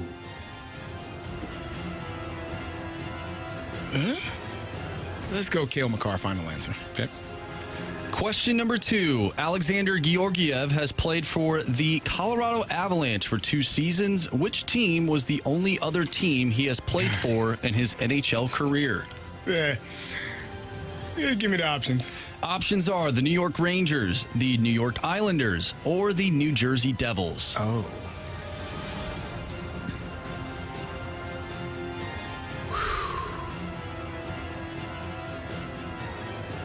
Islanders, final answer? I'm Ron Burgundy. Am I? All right. Question 3. What is the name of the Blues prospect that is currently playing in the World Juniors for Finland, or did just play in the World Juniors for Finland? Oh, is it Stenberg? Ooh. Yeah. Options. I'm glad you asked. Here we go. Aleksantari Kaskamaki. Is that one name? That's one name. Okay. Otto Stenberg or Juraj Pekarczyk. Pekarczyk. Detroit. Oh, my God. So, again, Kasamaki, Stenberg, or Pekarczyk? Can I buy a vowel, please? Yeah. And can you put another one in one of these names? Yeah. Please. Stenberg, right? Otto Stenberg is the only name. That's the only one that I pronounce correctly. Was he playing for Sweden? So let's scratch him off. Because they had a bunch of Swedes. Okay, so I don't know. Let's go to the third one. Final answer. You want me to repeat the name? Or is Pekarczyk? Pekarczyk, yeah. Pekarczyk? Yeah. That's your answer? Okay. That's my final answer. Alrighty. Question number 4. The last time there was an NHL lockout, which team won the Stanley Cup in the following shortened season? Ooh. When was the last lockout, fellas? No answer there? Okay. Can't help you, Carey. Yeah, okay. You're in the Gauntlet. You're in the arena. Is it Tampa Bay? Tampa Bay? Final answer? Can I go Tampa Bay? Final answer. Did you just ask us if you could go final answer? Yes, you can. I'm all over the place here. All right. Let's go over these. Devin versus CD in the Gauntlet. The last time there was an NHL lockout, which team won the Stanley Cup in the following shortened season? Carey, without the options, you went with the Tampa Bay Lightning. Devin, without the options, you went with the Tampa Bay Lightning. Correct answer is? It is the Chicago Blackhawks, 2012-2013. We have a 0-0 tie. They rattled off like 20 straight games, 20-plus straight games with a point that season. Yeah. This might be a barn burner. It might be. It could be a pitcher's duel. Alexander Georgiev. Him. That guy. He is him. Has played for the Colorado Avalanche for 2 seasons. Which team was the only other team he has played for in his NHL career? Devin, with the options, you went with the New Jersey Devils. Carey, with the options, you went with the New York Islanders. Correct answer is? It is the New York Rangers. Let's go Rangers. I knew it. 0-0 tie between Devin and CD. Which NHL defenseman recently had a 6-assist game and became the first defenseman in NHL history to have 5 assists in one period? Carey, with the options, you went Cale Makar. Devin, with the options, you went Chris Letang. Correct answer is... Chris Letang. We got somebody on the board. It's Devin. Devin with a 1-0 lead comes down to this. What is the name of the Blues prospect that is currently or did play in the World Juniors for Finland? I was shocked, but both of you took the options on this. Devin, you went with Aleksantari Kaskamaki. Carey, you went with Jirja Pekarczyk. If it's that guy, we're tied. If it's Kasamaki or Otto Stenberg, Devin wins today. Oh, man. Devin. You have chosen wisely. It was Aleksantari Kaskamaki. Congratulations, Devin. You won 2-0 today over Carey. You shut him out. Carey went 0 for Gopher. Congratulations. You'll be back tomorrow to take on either Marsh, me, or Jamie. Nice work, man. Awesome. Thank you, guys. That was a true barn burner. Yes. It was. That was tough. It was thrilling. It was. Good job, Devin. Head back to the Snake Pit. I'm sure there are a lot of people are congratulating you there. Thanks for always listening and watching. We appreciate it, Devin. We'll talk to you again tomorrow. Yeah, I had a lot of people listening in. Shout out to all my friends and family that were listening. Sorry for the absolute travesty of that, but we won. No, listen, win's a win, baby. You're 1-0. You're 1-0 for the next 24 hours, Devin. Yeah. Let's go, baby. Congrats, man. We'll talk to you. All right, see you guys. All right. Bye. There you go. That's Devin here on 101 ESPN. Oh, that was tough. You know, once you start those are some names. You start saying the name a little bit more, it becomes a little bit easier, you know? You still have no idea if you're saying it correctly. Yeah. But Aleksantari Kaskamaki. Yeah. You know, that just sounds... It just sounds flows right. off the tongue, yeah. Sure. For sure. Mm-hmm. Yeah. Whoever wrote those wanted to punish us, I think. Too bad. Well, actually, fortunate for whoever did make the questions that Jamie's not here. Why is that? Oh, Jamie has a tendency to fire some of the people that make the questions. No, good call. That's a really good call on that. All right, Carey Davis, Anthony Stalter, Andrew Marsh here. Mike Vrabel was fired today by the Titans. Somewhat of a surprise. If you believe the smoke and the fire, you figured, okay, maybe, we knew that his name kept coming up. But I want to get into why do teams continue to make bad decisions when it comes to coaching hires? That's next on 101 ESPN.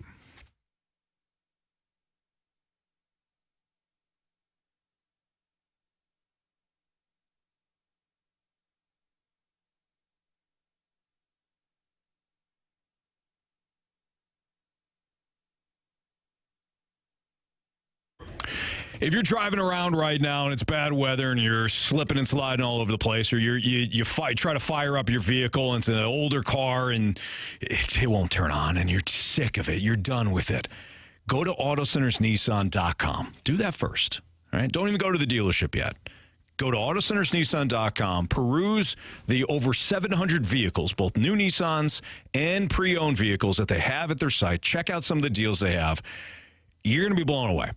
Then when you go out to the dealership to set up some of your test drives, that's really going to sink in for you that you should have done this a while ago. Auto Centers Nissan out in Herculaneum. Their dealership is fantastic.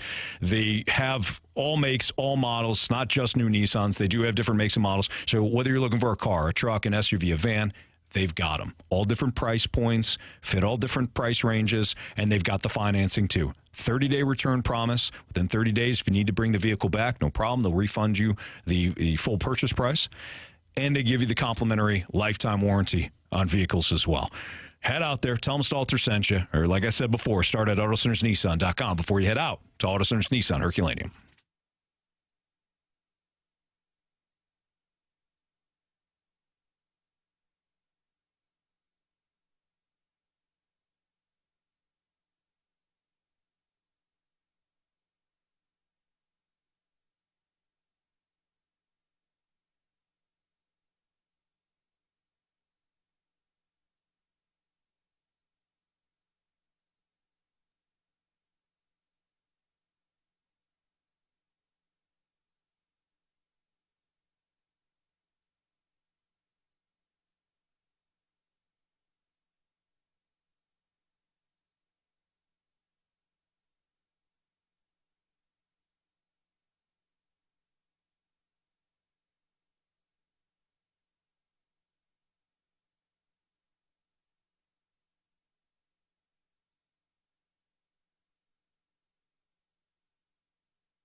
Mike Vrabel was fired today, so he joins the growing list now in the NFL for teams that need head coaches. Before we dive into what I think has been a big problem in the NFL, it's really not just the NFL. We've seen this in the NHL and the NBA, Major League Baseball, trying to find the right guy.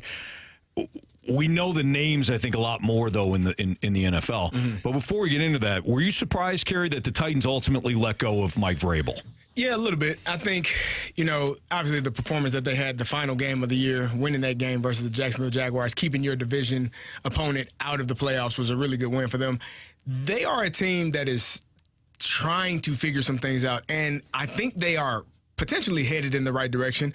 It was interesting. I don't know if you saw the post game where Derrick Henry gave what seemed like a farewell speech. My 8 years have been great. Wait, what's going on here? What's wrong with 9? So there's that Put story. On 9, Henry. What are we doing? But just looking at the roster and what they've done, I thought they did a pretty good job with their draft picks. You got Skoronski, an O-lineman in the first round. He started a number of games. Will Levis started a number of games before he got injured. Tyree Spears, the third round draft pick that they got, did a really good job and scored a touchdown in that last game. So they drafted, I think, really well. It's just hard to win in the NFL when you don't have that quarterback. And to fire Vrabel, I don't know if it's just going in a different direction because maybe things are changing or they want to just start brand new, start fresh. Yeah. It's surprising to me, though, because he did do a good job, especially with the roster that he had. You know you're going to be really not as good starting a rookie quarterback.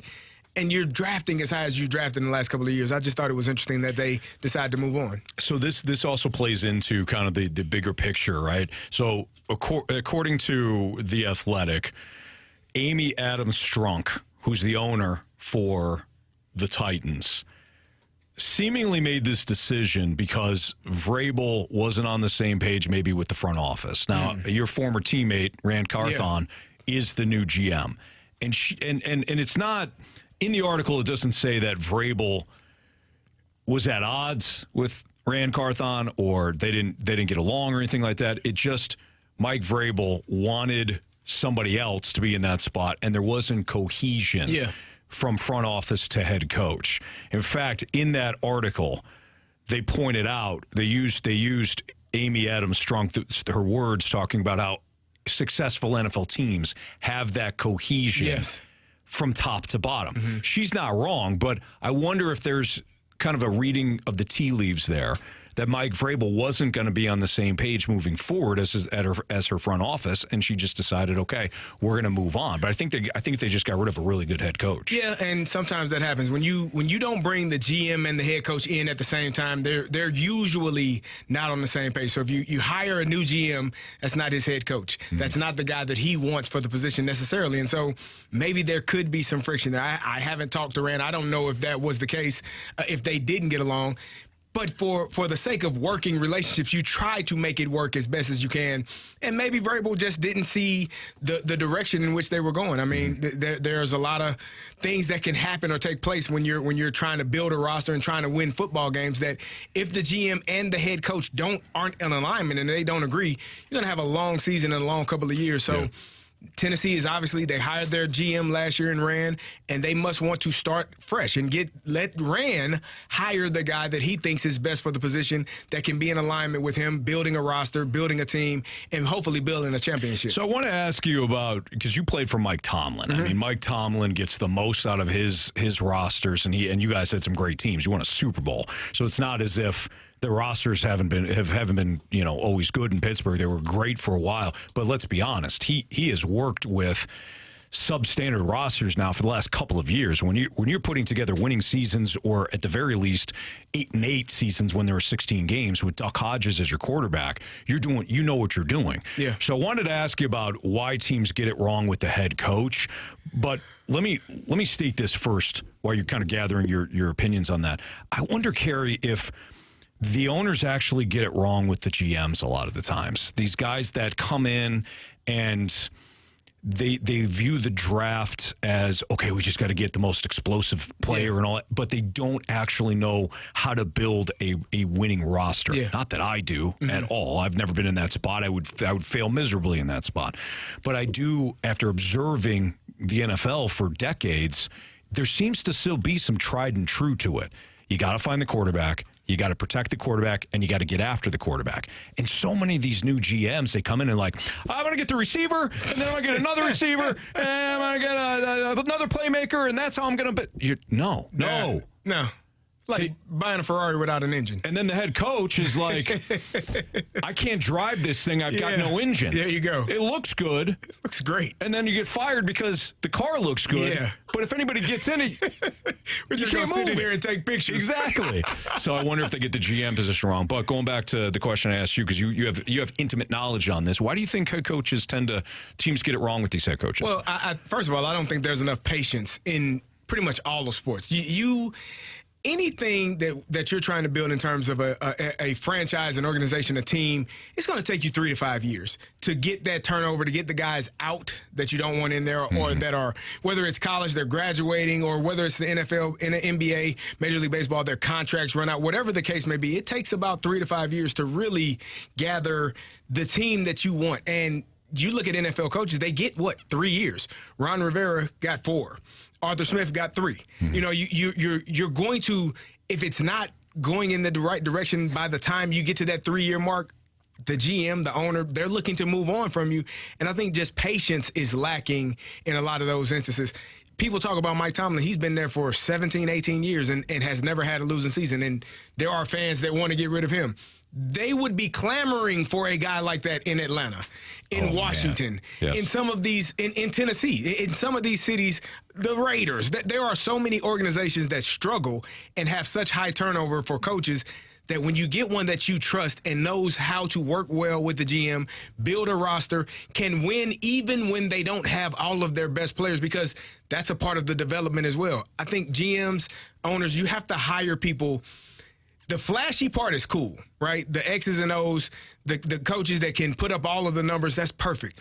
But what can that guy do when it's time to develop players for the next person when that person gets injured, or when that person leaves in free agency, or when you decide, okay, it's time to trade this person and move on? You have to have coaches that are able to develop guys and build a staff around them that are able to develop guys and allow them to be the best players that they can be. It's interesting. I mean, these teams are about to – there's a lot of these teams that, as you just mentioned, were in this coaching coaching cycle 3-4 years ago. And they will be in 3 or 4 years again. Because they just can't get it right. Well, they don't have it's just not enough patience.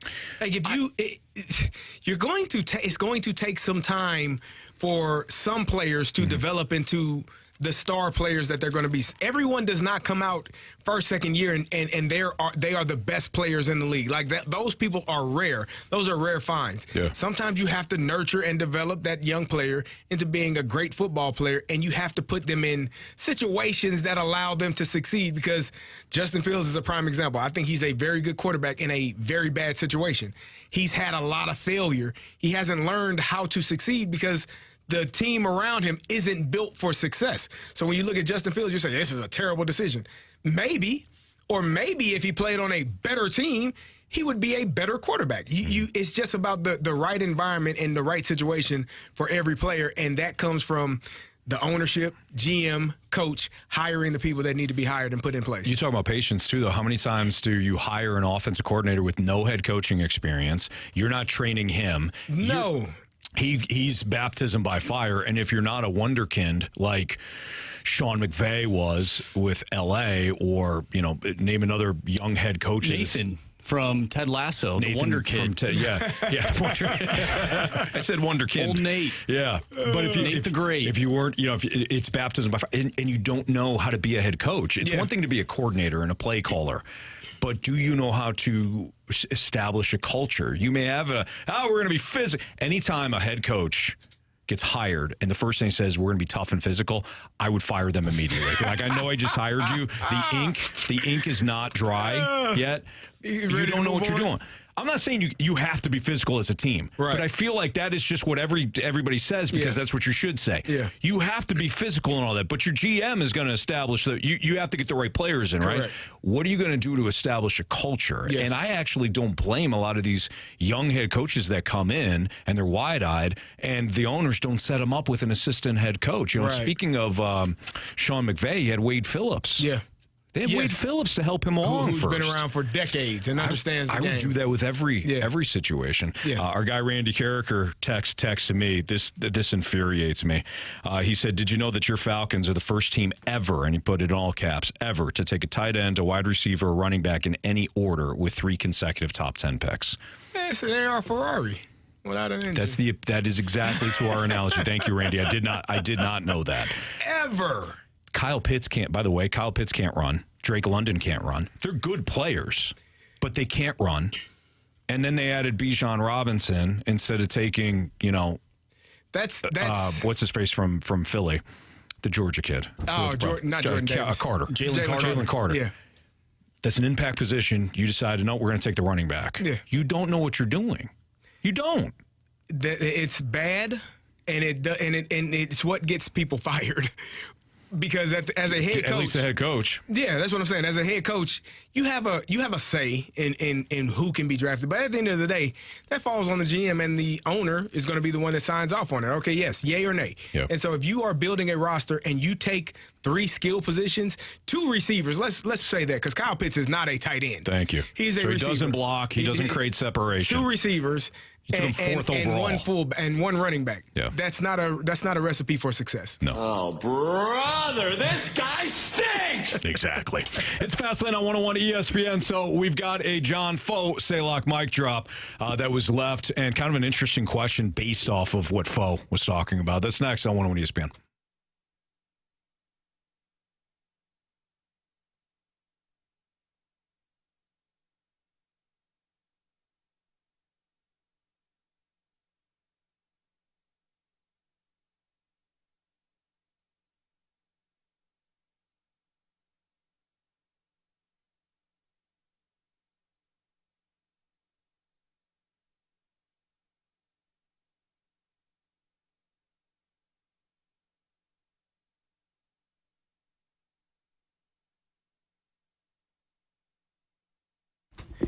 Anthony, the regular season is ending.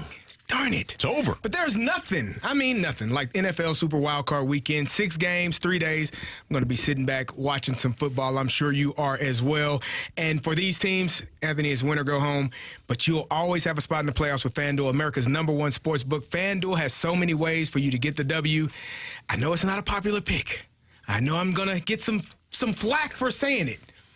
Pittsburgh versus the Buffalo Bills. Oh, boy. I'm going to go Buffalo. So if you want to follow my picks, go to FanDuel right now. Yeah, new customers get started with $150 in bonus bets guaranteed when you place your first $5 wager. Just visit FanDuel.com/fast to join today. That's FanDuel.com/fast to join, and then you can make every moment more with FanDuel, an official sportsbook partner of the NFL. You must be 21 and older, present in Illinois, first online real money wager only, $10 first deposit required. Bonus issued as non-withdrawable bonus bets that expire 7 days after receipt. Restrictions apply. See terms at sportsbook.fanduel.com. Gambling problem, call 1-800-GAMBLER.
101 ESPN Sports Center. I'm Andrew Marsh. It's time for a Sports Center update driven by Johnny Londoff Chevrolet and Johnny Londoff Autoplex. The Blues are back in action tonight taking on the Florida Panthers. Pregame starts at 6. Puck drop is at 7. You can catch all the action right here on 101 ESPN. We'll talk at 5:30 with Joe Vitale, so stay tuned for that. Also, Nathan Walker inked a 2-year, $1.55 million contract extension. It is a one-way deal. If you missed that conversation we had earlier in the show, make sure you go to 101ESPN.com or check out the free 101 mobile app. It's all brought to you by Dobbs Tire and Auto Centers.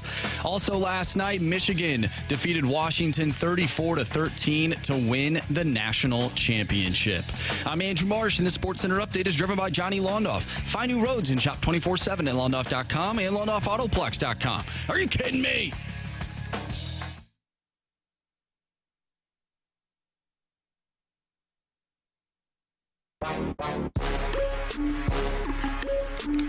We always love hearing from our guy, John Fauxzeliak, here on these airwaves. And Faux was kind enough to leave us a mic drop. He's always listening.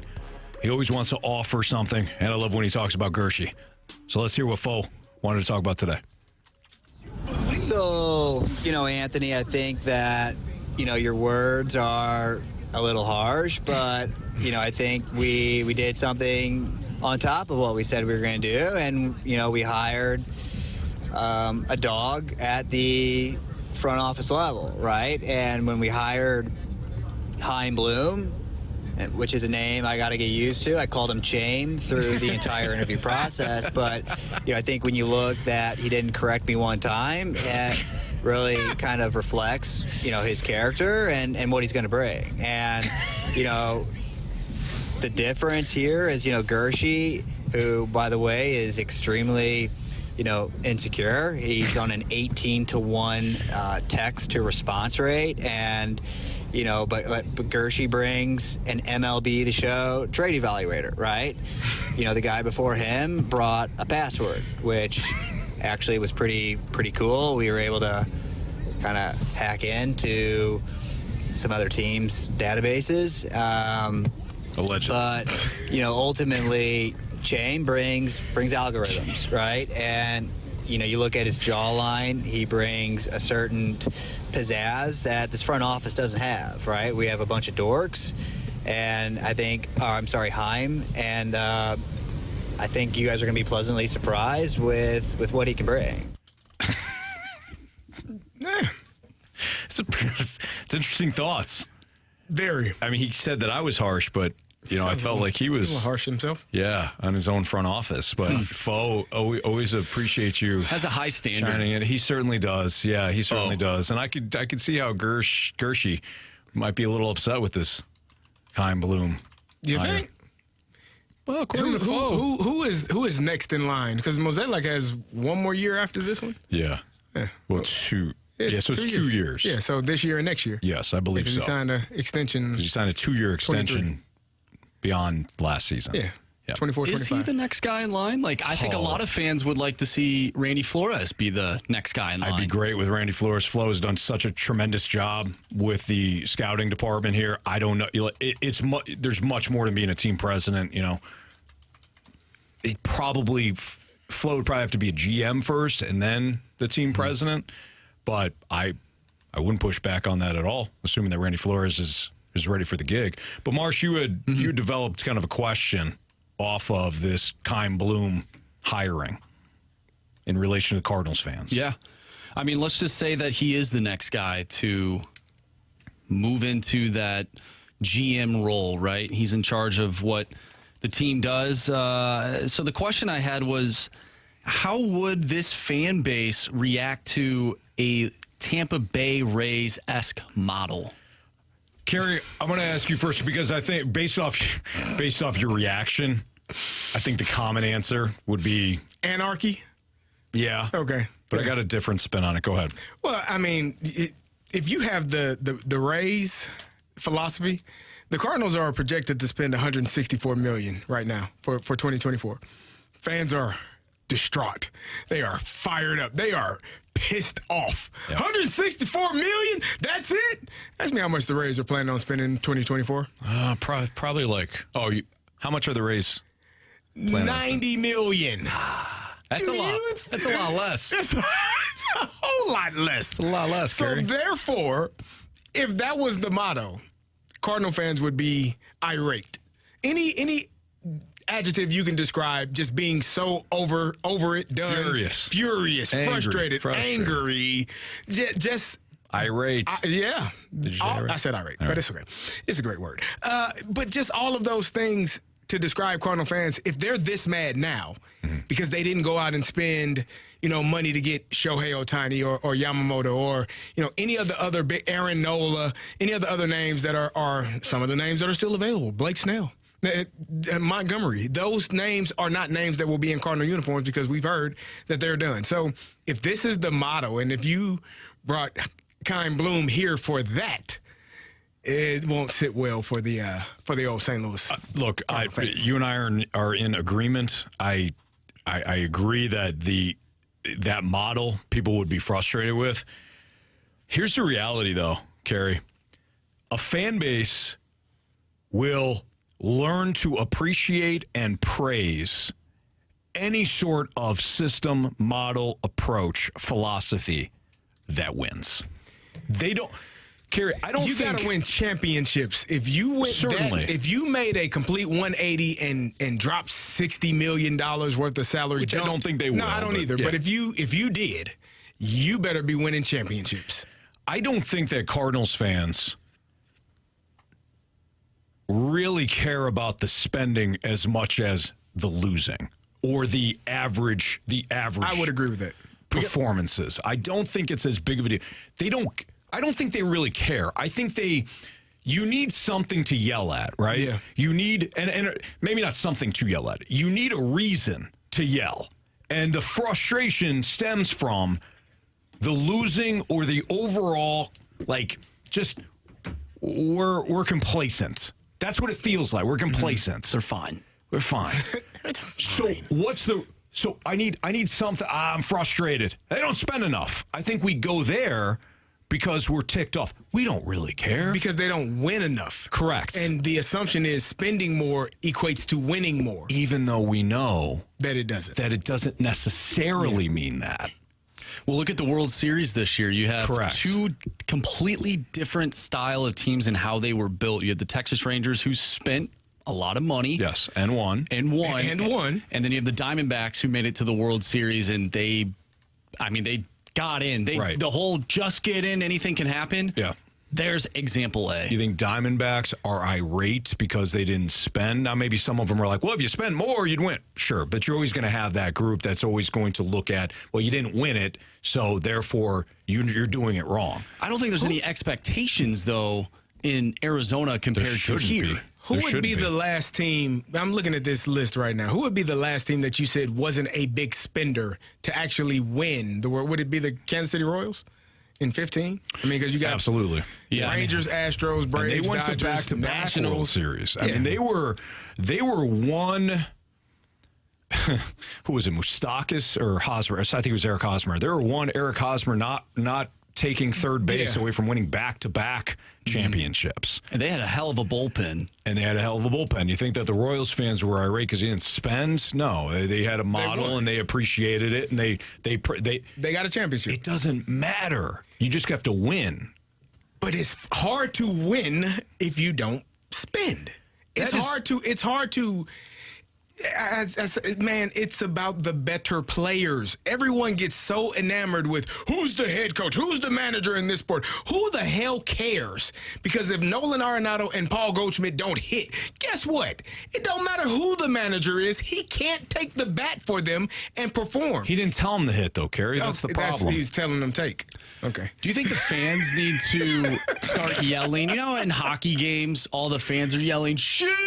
Yeah. Do you think if we start yelling like, hit, or pitch, a strike, that's not down throw the ball not down the middle of the plate. Typically that works, Marsh. Yeah. Don't hang one. Yeah. You think that would work? If the fans told the players, I think, we keep blaming the manager to Carey's Right. point. It's actually it's us. Let's take responsibility. Yeah. Like, shoot it the other way. Right. Yeah. You know what, Marsh? Put it in your notes. Put it in your Clear Camp notes. Oh, the Clear Camp. Yeah, Clear Camp notes to throw strike camps. Strike camps. We have some camps where all kids do is just throw strikes. Okay. I love that. That's great because you need to throw strikes if you want to win. Marsh, there is no shortage of camps that we can start. I think there's the a Clear ton of Camp, the shoot camp. Yeah, I mean, we got hockey. Let me. Yeah, we have like the throw strikes camp, bunting camp, the throw touchdowns camp. Oh, we could do that. That's a good one. I like that one. There's a ton of different ones that we could do. Yeah, something to think about. All right, I think we covered a lot there. You guys want to play Are You Sold? Sure. Let's play Are You Sold next in the Fast Lane on 101 ESPN.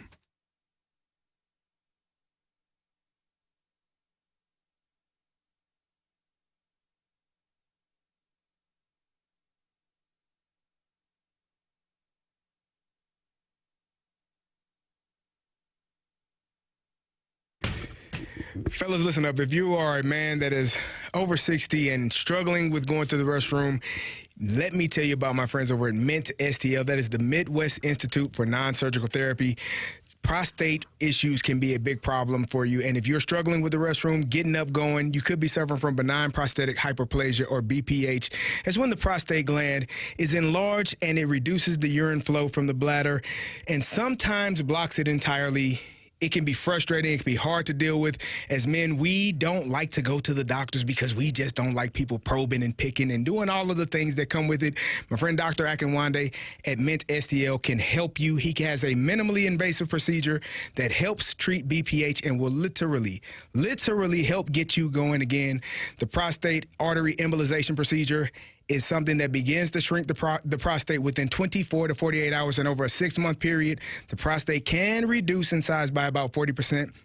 The best part about it is covered by most insurances, so reach out to Mint STL today to schedule your appointment. That's MINTSTL.com, MINTSTL.com, and tell them Carey sent you.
right, let's play Are You Sold in the Fast Lane on 101 ESPN with Carey Davis and Anthony Stalter. What do you got for us, Marsh? I don't know if you're going to like this one, Anthony. Oh, boy.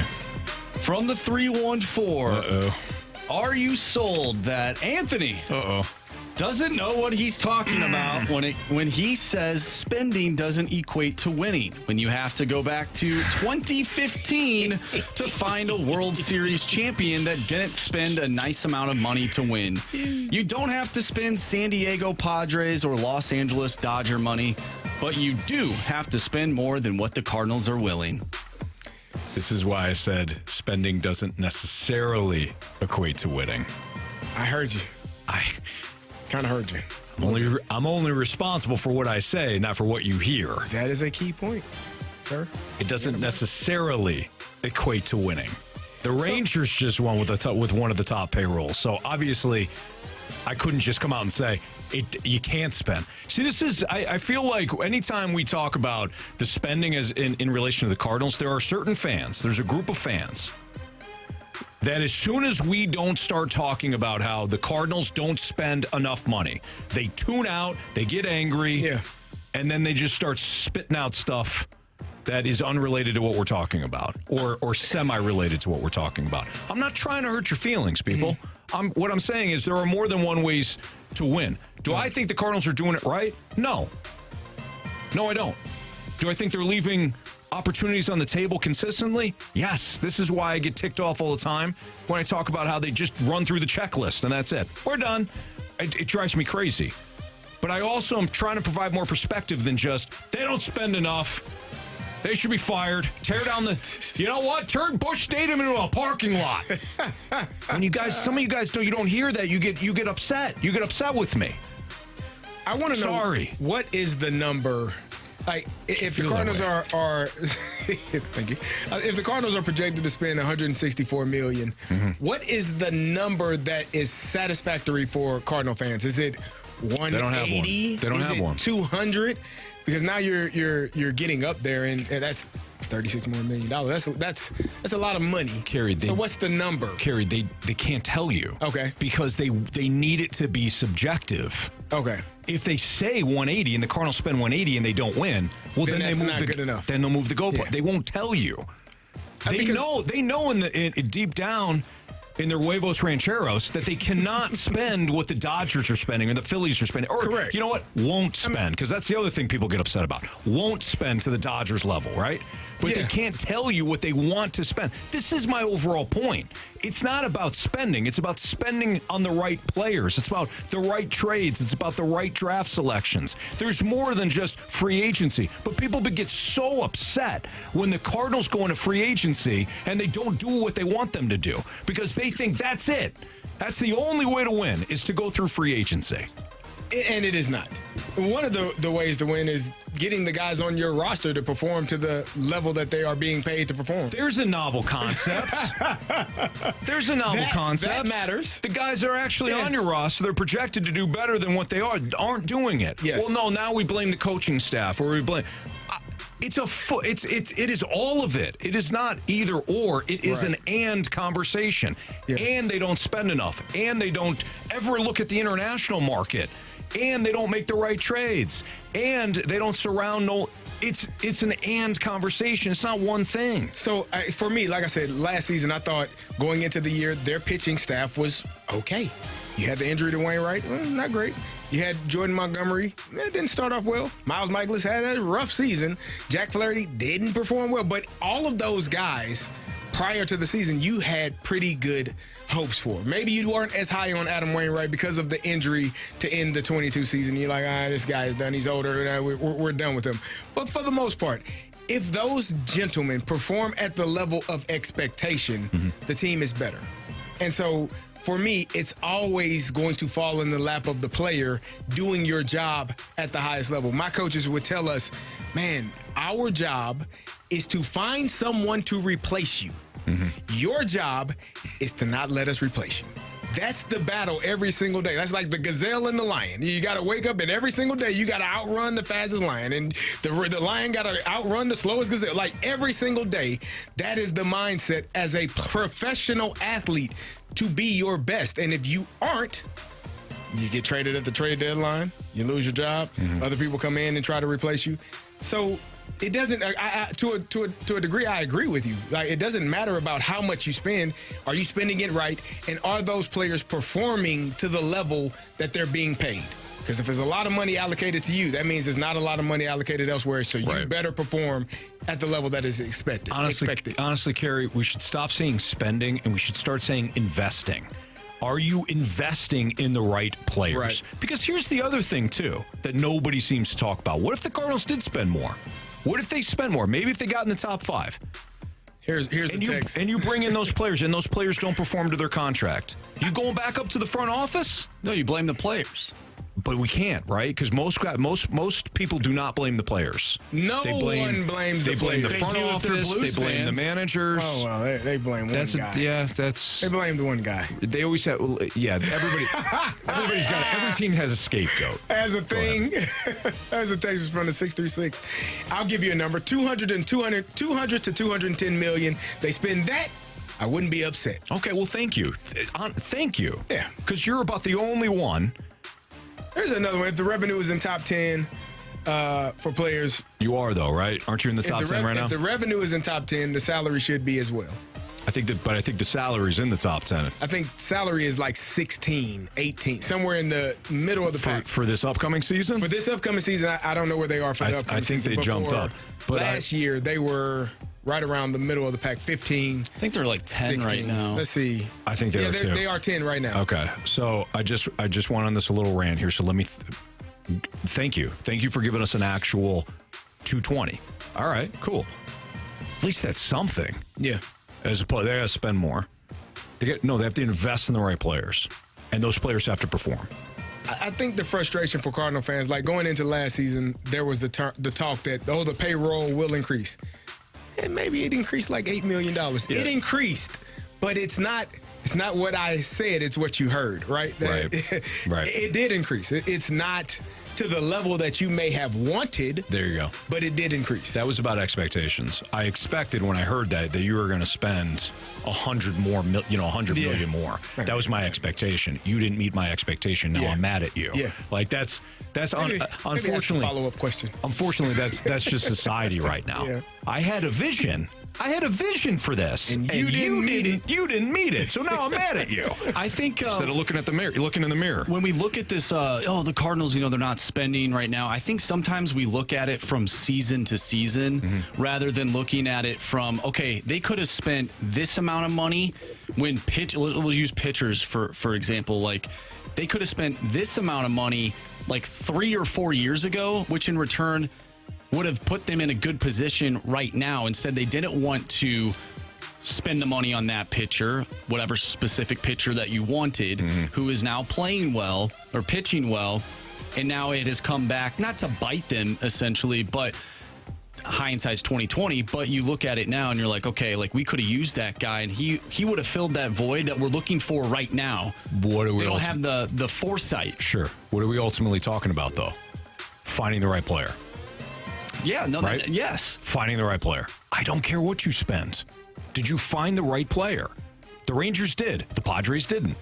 The Padres didn't make the playoffs. The Rangers won the World Series. It's not necessarily about spending. Going back to the original point, and are you sold that I know what I'm talking about? I'll tell you right now, I don't know what I'm talking about. Do you?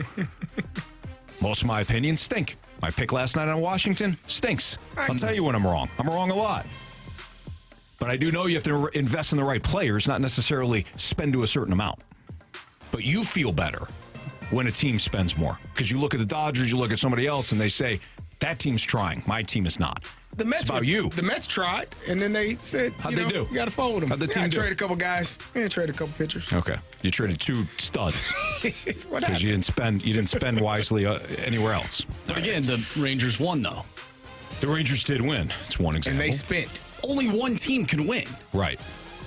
So find a way to win. I guess the question is, if you spend more, you have a higher chance of being in to win than if you do not. Yes. I guess that's not a question. I guess that's quite frankly, we're up against it here. Quite frankly, I'd rather the Cardinals pick one. Either dance with the big dogs. Exactly. or invest so much in scouting because you know you're not going to spend that much. But we're going to do it one way. We are going to invest in our young guys, talent development, talent evaluation, all that. We're going to fleece other teams because they don't know what they have, but we're not going to spend a ton. But we're going to do it right. Or dance with the big dogs. Yeah. Don't be in the middle where we're like, well, you can spend a little bit. We're not the Rays, but we're not the Dodgers. You'll always be a middle team. The middle ground allows you to make it in the division. I said this earlier. Cut off his mic. That's the same kind of mentality of saying that you're losing 6-9 and there's 3 ties, but those 3 ties end up going to you because it doesn't make any damn sense. That's ridiculous, Marshall. Yeah. Where did you get that from? I mean, the Excuso show. Sources. Thanks for that text line. I do want to credit our text line on that. All right. It's Fast Lane on 101 ESPN. I do love our listeners. I love every single one of you. All right. You could yell at me all day long. You disagree with me, that's fine. That's what we're all about, okay? We're in the same bar. We're in the same bar stools. We're having a conversation. Just know I want your Cardinals to win, okay? I do. I care about you. Even though your Cardinals don't give a lick about you, I care about you, all right? So you get mad at me, that's fine. Just know we're in the same bar. Drinking the same hard liquor because your team won't get it done, okay? But I'm right there with you. So don't get mad at me. Get mad at that crap team that you're rooting for. Okay? Right. Is that better, Carey? That was much better. Did I do? That was that came from the heart. From the heart. Yeah, it was. Yep. I like it. Okay. Michigan, who you guys all had, won the national championship last night. So how about Michael Penix? How far does draft stock drop? Or does it drop at all based on one game? We'll get into that next on 101 ESPN.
Looks the other direction down the seam. That's intercepted by Sandristil. Mikey Sandristil has a couple of blockers. A convoy. Michigan set up inside the 10. Mikey Sandristil. Biggest play of this defense tonight. ESPN. That audio courtesy of ESPN here. Last night, as Michigan wins the national championship, started off the show today talking about how wrong I was on Washington. I said they were going to win outright, very least cover. For a second there in the third quarter, I thought it was going to be possible. But look, Michigan took it to them. They controlled the game from the outset. It wound up being an okay game in the middle, although, as Marsh, you and I talked about this before the show, and I completely agree, Michigan was in control. They were in control that entire time. It never felt like Washington was really going to take control of the game, and they didn't. To credit Michigan's defense, they won the strength-on-strength battle. They did. Let me state this, and I will state this throughout this segment. I know that listeners come in and out.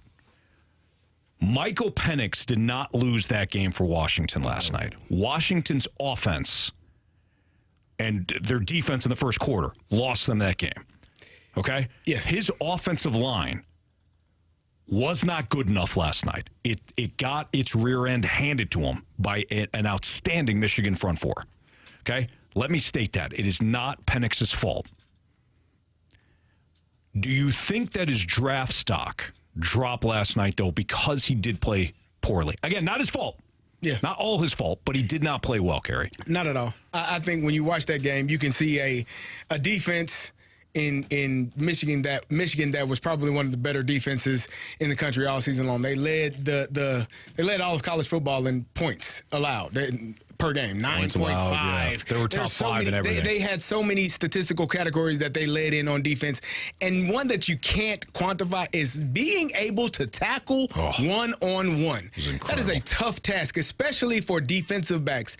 Might be one, and I said it earlier, probably one of the best tackling teams I've seen in a long time, specifically for the secondary. They did an outstanding job of one-on-one tackles, getting those guys to the ground, getting to the quarterback, timely penalties because of their ability to rush and get to the quarterback versus Washington. I don't blame Michael Penix Jr. I told you all going into the game, Dylan Johnson, their all-world running back, their best player at that position, was banged up. He was limping. He is hurt. It hurts, man. When you have a foot injury, it's hard to make it through. I was surprised that he even played. He got it. How he finished the game versus Texas. That was a surprise for me. But it wasn't a surprise to how he performed. It's not his fault. His body's banged up. They had no run game.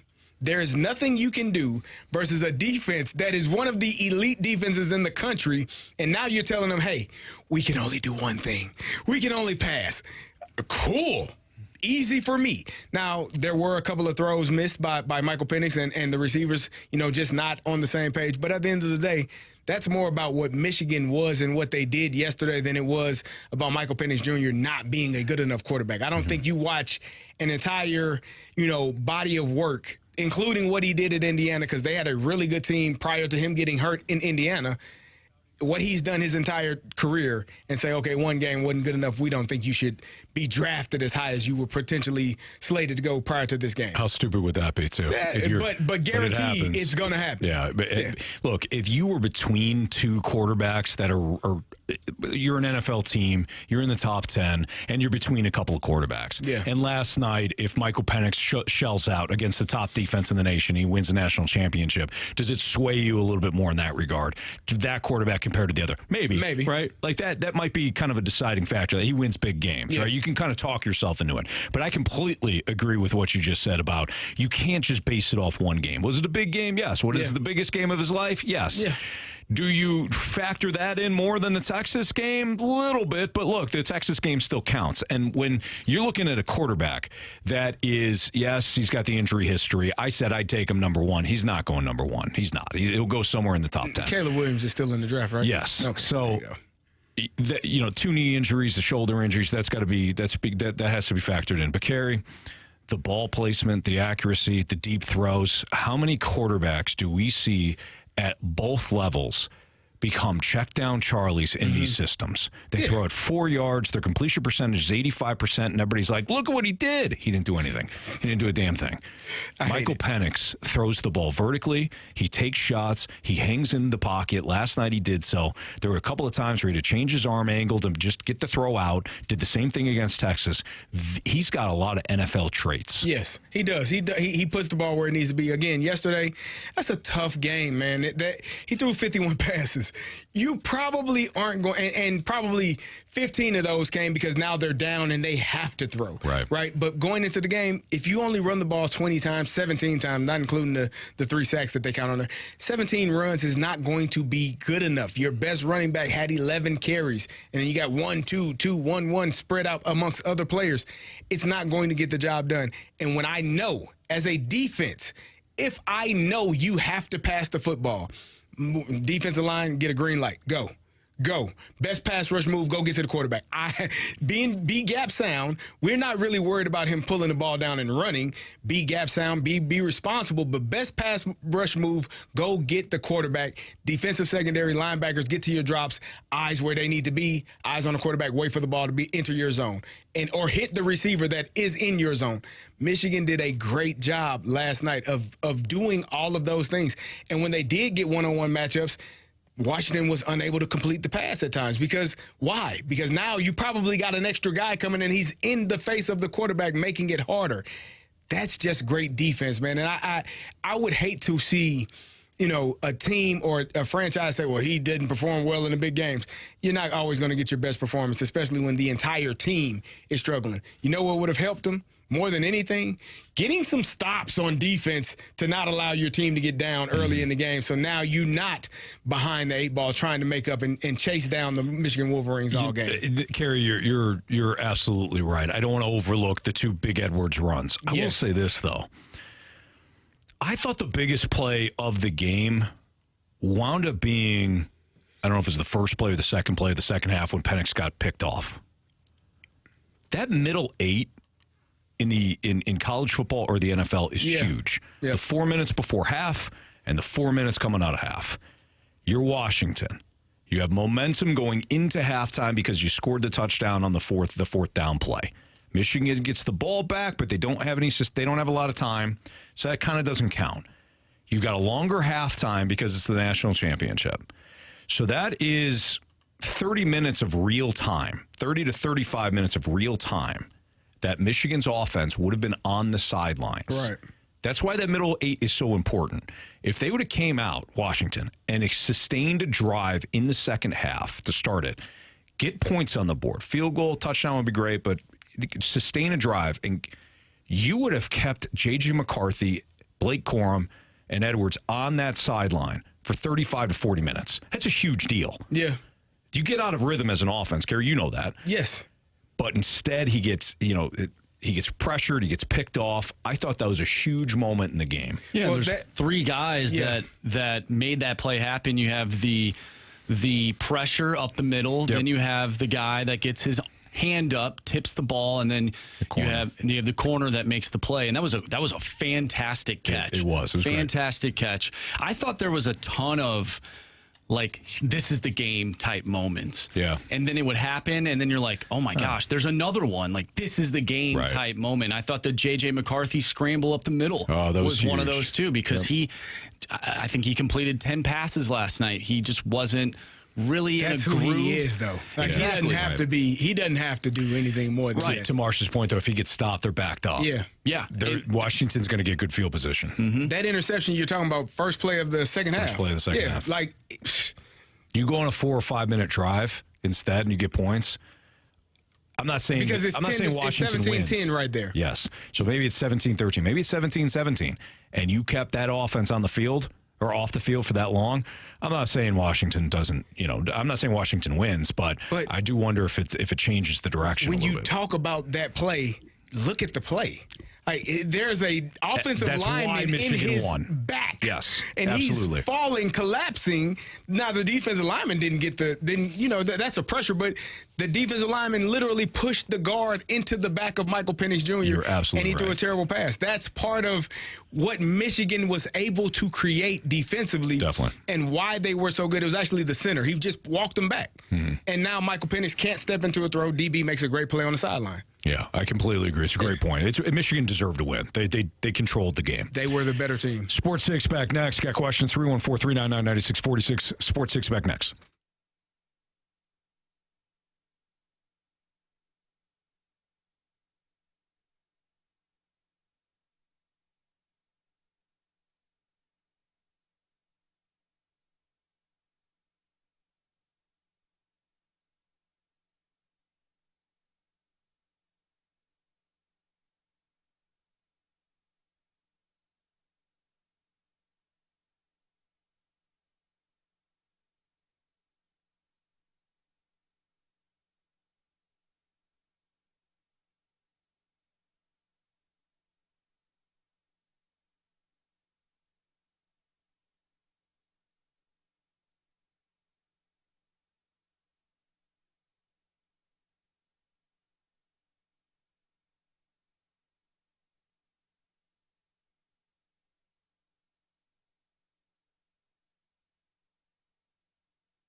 question. It's time for the Fast Lane to answer your sports questions. I want to ask you a bunch of questions, and I want to have them answered immediately. Asking me all these weird questions. Answer the question. Answer the question. Answer me! The Sports Six-Pack is now. Time for the Sports Six-Pack here in the Fast Lane on 101 ESPN with Carey Davis. Here's Andrew Marsh with your questions. Question number 1. From the 217, might the weather in Kansas City on Saturday help the Chiefs because maybe it will freeze the Vaseline or whatever that is on their receivers' fingers? I do think, all kidding aside, I do think the weather will help. I mean, you're the Dolphins. You had every opportunity to win the division and host in South Beach. Instead, you lose the division in the second half, basically as a punt return. Yeah. And then you have to now go to Arrowhead with the weather being about 0 degrees. I know the Chiefs have problems. I'm not overlooking that. Their problems will not be an issue this weekend. Maybe we'll revisit it next weekend, but I think the Dolphins are done. The elements definitely play a part. I remember a few years back, I forget what year it was, but the Dolphins went to Pittsburgh. I was actually at the game. It was like maybe 2017, something like that. And you could literally, it was a playoff game. Mm-hmm. You could see the Miami Dolphins in that environment that they didn't want to be there. There is something to playing in a hot weather city versus a cold weather city. It changes come playoff time because there's a different mindset and a different element that goes with playing playoff football in cold weather cities. And so getting off that bus to get to the stadium and they first time stepping out on that field and it's a little different. The weather is a little brisk and it's cold and it's biting. It may be hard for the Miami Dolphins to perform in that weather. Now, if the Kansas City Chiefs continue to drop passes, it won't matter because Miami does catch the ball well, despite the elements. And Tyreek Hill played in Kansas City. So he's familiar with that weather. You and I have talked about this before. The year that you played for the Falcons, the Rams went down to you guys in Atlanta in the divisional round. Yep. And that was the Vic, Dunn, TJ Duckett. That was a massacre. Yes, it was. And then the Falcons went to the NFC You guys went to the NFC Championship game in Philly. One of the coldest games I ever played in my life. And Michael Vick said, "Get me out of here." Wasn't great. It was cold. Did not want to play. It was cold. You host that game, it's a different story. Yeah, it is. We probably win. We struggled. Brian Dawkins, remember I think he took Algie Crumpler's soul. He might have. That day. The only thing I remember about that game is Terrell Owens on the sideline and with the Eagle thing and had his mask because he hadn't played. He wasn't playing. Right. He didn't play in that game. But the crowd went absolutely crazy. It was a bad game. Yeah. It was a long game. It was real bad. I don't want to talk about it. Let's not talk about it. Question number 2. From the 314, who replaces Nick Saban and how many more years does he have left? I don't know who replaces him. Yeah, I don't either. How do you replace him? How about being that guy? Yeah. You find the most experienced coach and you go with him. Yeah. Whoever it is at the time. And know that he's not Nick Saban. He's not trying to be Nick Saban. And you go from there. Yeah. When does he leave? I've said this before. I don't think he goes out like this. I don't think Nick Saban ever leaves. I think you're going to have to carry him off of the field. Yeah. And because he is extremely competitive. Win, lose, or draw, he wants to be better the next year. Mm-hmm. And so obviously they didn't make it past the Michigan Wolverines, and so that's a tough loss for him. He doesn't want to end on that note, and I don't think he wants to end on winning a championship. So I don't know. He just is there till he ain't there no more. I say he's got at least 3 more years. That's it? He's at least 72? Yeah. Yeah, he'll probably coach till he's 80. Question number 3. I can see that. From the 661, do you take the 49ers or the field for the NFC playoffs? We had that question probably about a month or so ago. Give me the Niners. Is it the Niners still for you? Give me the Niners. Who's going out to San Dallas can't do it. We know that. The last time they went out there, the 49ers still, I think they just scored again on Dallas. Philadelphia is not going to do it. That's a different team now. The Lions could give them a game, but I'll still take the 49ers. That's who I would. Who's going to go out there and beat them? The only team. The Rams. I'll take the Niners. Yeah, I would take the Niners too. I want the Eagles to get better, but I don't think they will. I'm going to say that I would say that the Detroit Lions, even though I did pick the 49ers to go to the Super Bowl, I would say that I would take the field. Just because I would give... You fool. I know. I would give the Lions an opportunity. Turned your back on the Niners. I did. Sorry. Not sorry. As my daughter would say, you betrayed them. She looked at me there. You betrayed me. I'm like, what? She's adorable. Go ahead. Question number 4. From the 314, revisionist history is a super popular topic for historians. What kind of revisionist history book would you read or write if there was a book on a sports topic?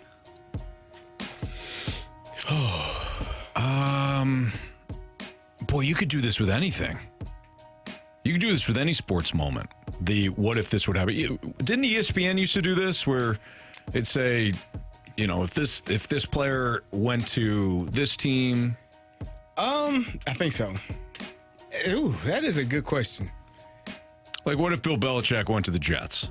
Like with the Jets instead of the Patriots. Now they don't.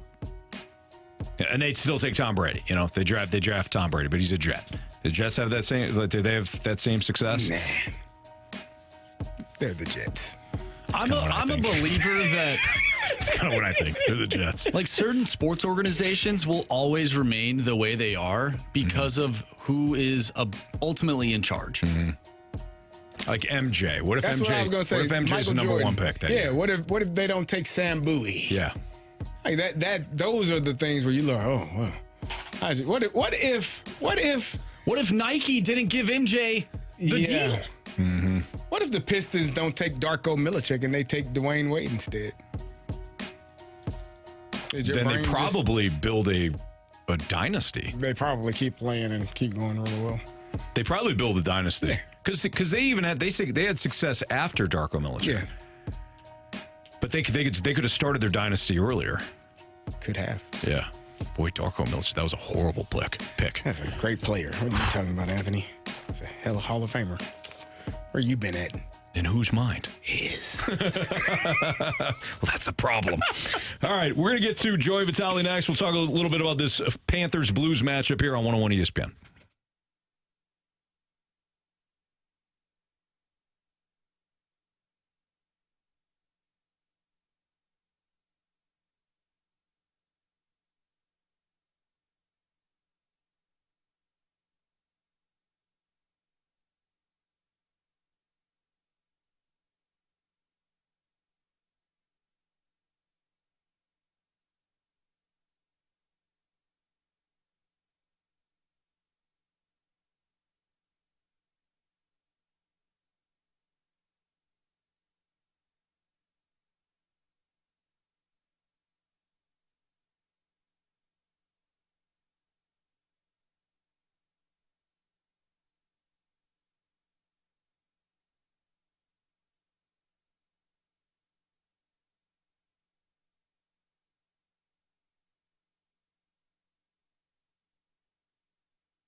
101 ESPN Sports Center. I'm Andrew Marsh. It's time for a Sports Center update brought to you by Fauxzeliak Heating and Cooling. Last night, Michigan defeated Washington 34-13 to win the national championship. That was last night. Tonight, we have Blues and Panthers right here on 101 ESPN with our pregame starting at 6. Puck drop is at 7. You'll hear Joe Vitale, who is joining the show, coming up next, so don't go anywhere. Joey V coming right here on the Fast Lane. I'm Andrew Marsh, and this Sports Center update is brought to you by Fauxzeliak Heating and Cooling, independent American Standard heating and air conditioning dealer.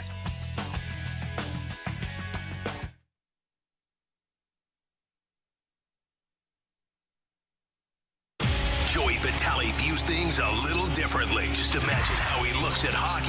Whoa. This is The View from Vitale, brought to you by Scott Lee Heating Company, a proud Mitsubishi Electric Elite contractor.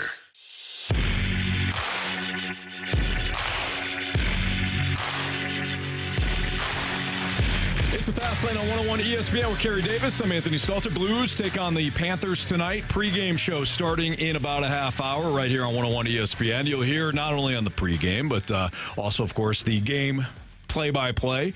Our guy, Joe Vitale, who joins us right now via the 101 ESPN Celebrity Line. Joe, how you doing? What's up, fellas? I'm doing great. I'm in the bowels of the Enterprise as we speak, getting ready for the big tilt against the Panthers tonight. Nice. Well, we always like to talk to you about the game, but interesting story here with Kevin Hayes, who, a couple of idiots on a podcast basically blamed him for the fact that the Flyers did not get a deal done with one of their young prospects who they traded to Anaheim, and then the Flyers came out and said, look, no, Kevin had nothing to do with it. But still, Kevin's got to deal with a lot of the flack from Phillies fans that went on Twitter and death threats and just being idiots. What are your thoughts on this Kevin Hayes situation? Listen, the Philadelphia fans are the biggest joke I've ever seen in any sport. Any sport, Salt, I'm telling you. I got multiple stories about these goofballs up there in Philly. I don't trust any of them. I've never liked the fans up there, and this is just one more thing to add upon it. Kevin, of course, nothing to do with this. This is typical Philly getting up there, getting under skin, trying to put sandpaper and stuff, and it's just a joke. I don't know. Kevin's, to me, one of the greatest guys on this team right now. Just a salt-of-the-earth dude, incredible locker room guy, incredible person, genuine, he's got integrity, and the story, of course, completely untrue and completely false, and this is Philly for you. When we were playing Philly throughout all those years, Stoltz, when I was part of the Penguins, and some just nasty rivalries, and I was at the brunt of a lot of it too. I started multiple line brawls, and the fans there were just absolutely just torturous, not only to me, but the entire group and the entire city. And I'll never forget, we ended up losing Game 6. I think it was the Eastern Conference semis. We lose the series, and we're leaving. It's like a 4 o'clock. We're departing because of the noon game at the time, and season's over, and fans lined up, and just kids in the crowd, and adults are flipping us the bird as we're leaving and yelling, all kind of obscenities at us. And then all of a sudden, one beer can smokes our window and cracks it, and then that kind of obviously propelled an ongoing assault of full beer cans thrown at our bus. We had about 7 or 8 broken windows, and so to me, whenever I see a Philly story like this, I just kind of roll my eyes in one ear, out the other. It's a bunch of nonsense. And whenever my kids really want to get back at me, they'll get me a little Philadelphia Flyers hockey card or an ornament, something to really get my blood boiling, because that's certainly the one organization across all sports that I just have never been a big fan of.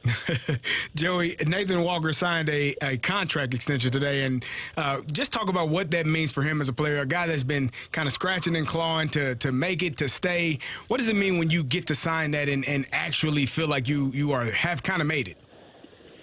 Well, I talked to Nathan for quite a while this morning.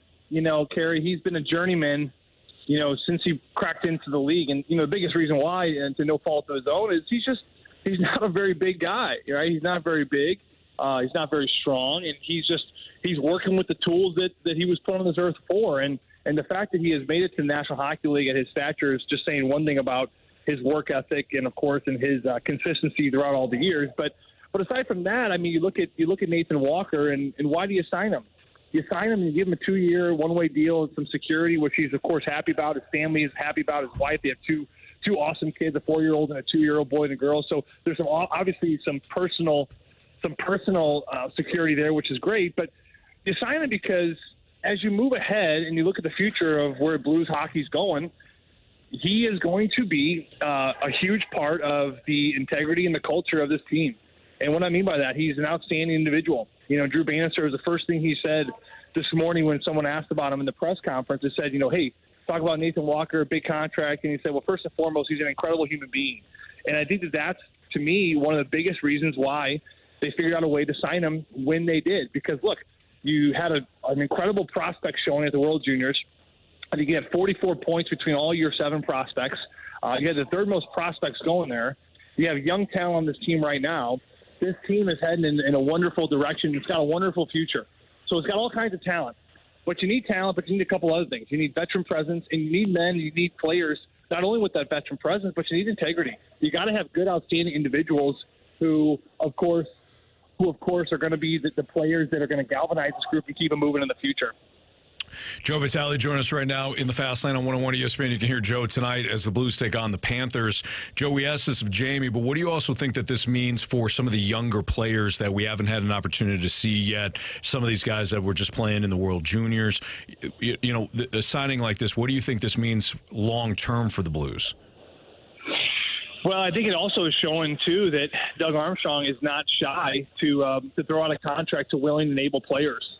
To me, I think that when you're a player on this team, if I'm an Oscar Sundquist, for example, you see a 2-year deal given out to Nathan Walker, you're thinking, okay, here's a general manager that's giving out contract extensions to players that deserve it. So it's got to give you a sense of giddy up. A lot of general managers would not do something like this this early in the season, or we're not even at the halfway point.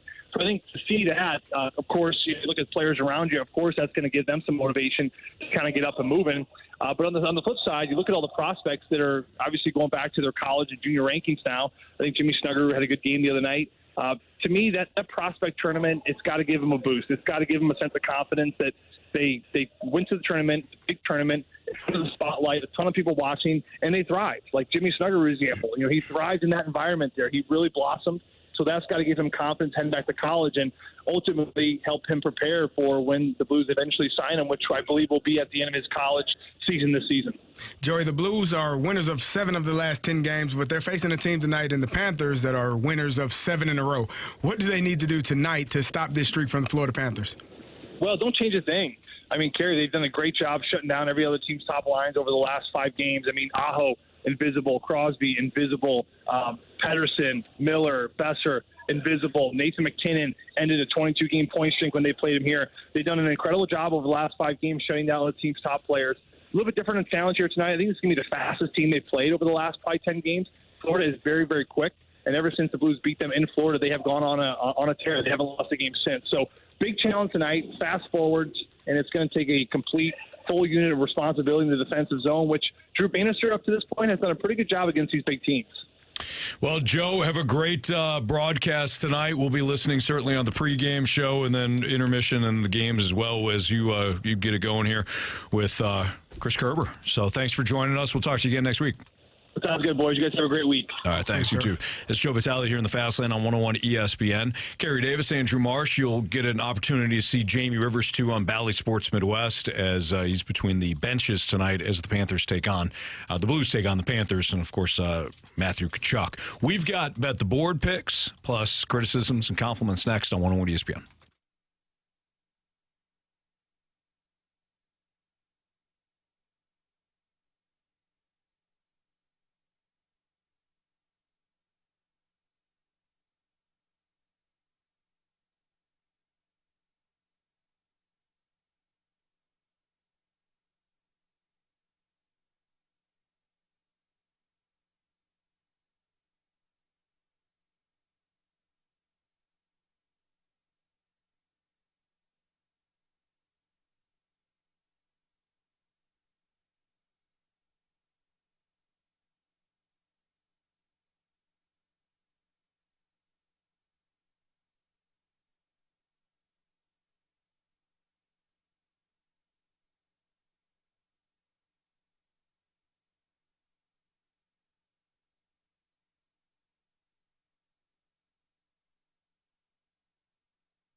with today's show. You can always download the podcast at 101ESPN.com or check us out on your 101 ESPN mobile app. Podcast all brought to you by Dobbs Tire and Auto Centers. Talked about the Kevin Hayes situation. Talked about Jamie's keys to victory tonight for the Blues. Got into, of course, the national championship game and how wrong I was on that one and how right Carey and Marsh and Jamie were that Michigan was going to win. Jim Harbaugh, is he going to the NFL? Two of us say yes. One of us says no. So you can check it all out on the podcast. And didn't do a lot of NFL today, but did talk about Mike Vrabel being fired and why teams continue to just get it wrong with these head coaches. They don't know what they're doing. No, most of them don't, which is why they continue to hire coaches every 3 years. Also did some Cardinals, talking about the spending situation again, which I'm sure we'll talk about tomorrow and Thursday and Friday and every show from here on out. Keep talking about it. Yep. It'll get better at some point, or maybe it won't. I don't know. Yeah. Let's do Bet the Board. Bet the Board.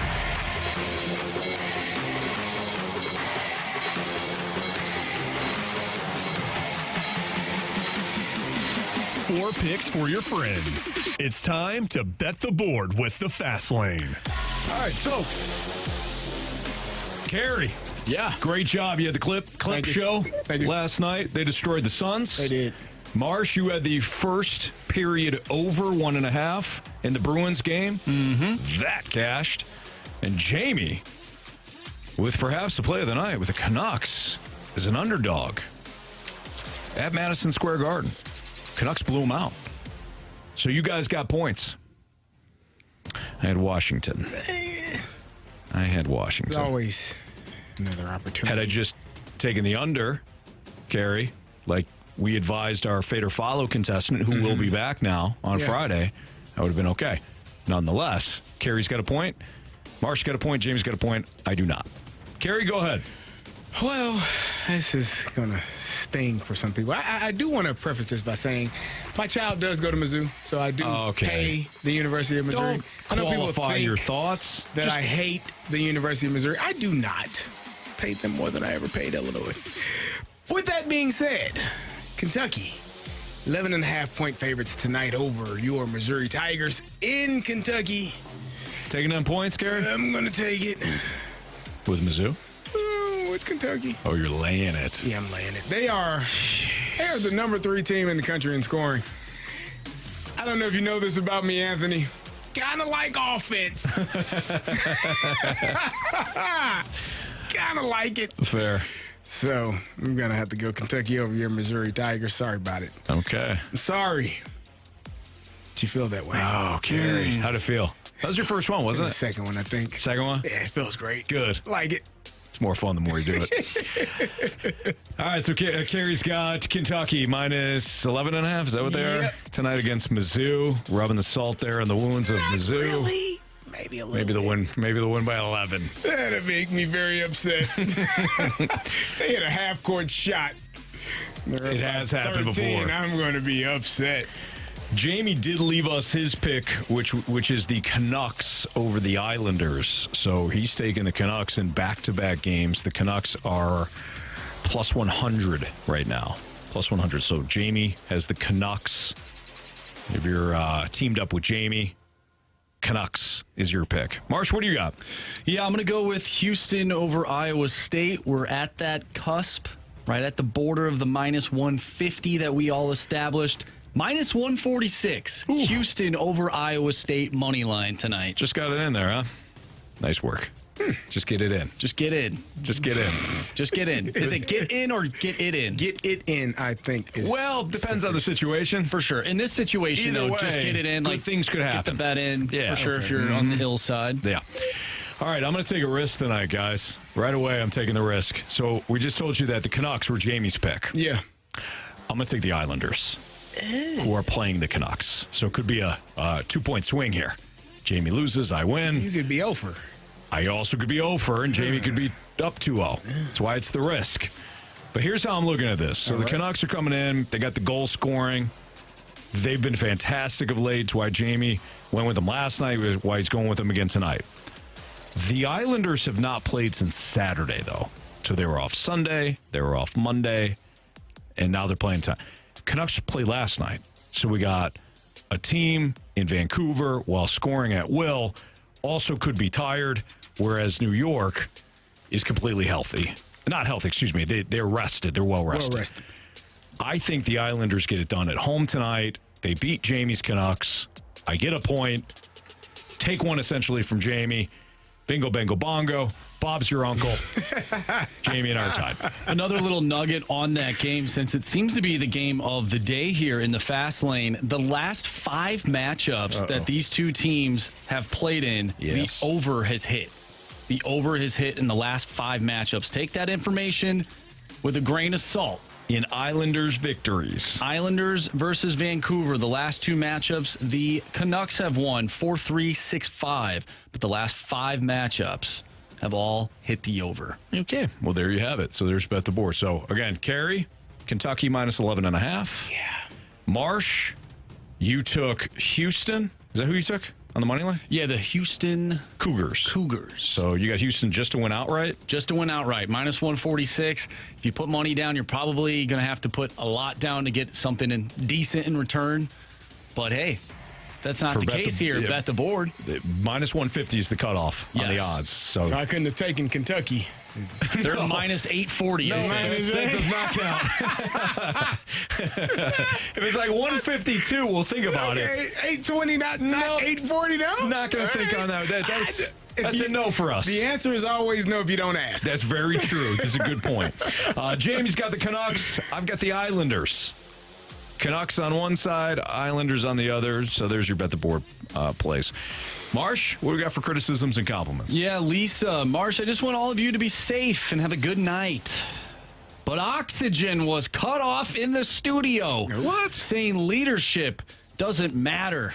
We didn't say, Lisa, you've been putting words in our mouth for a couple of shows now. But nobody said leadership doesn't matter. What we're saying is, I believe what she's referring to is when Carey said, if your players don't produce, doesn't matter who the manager is.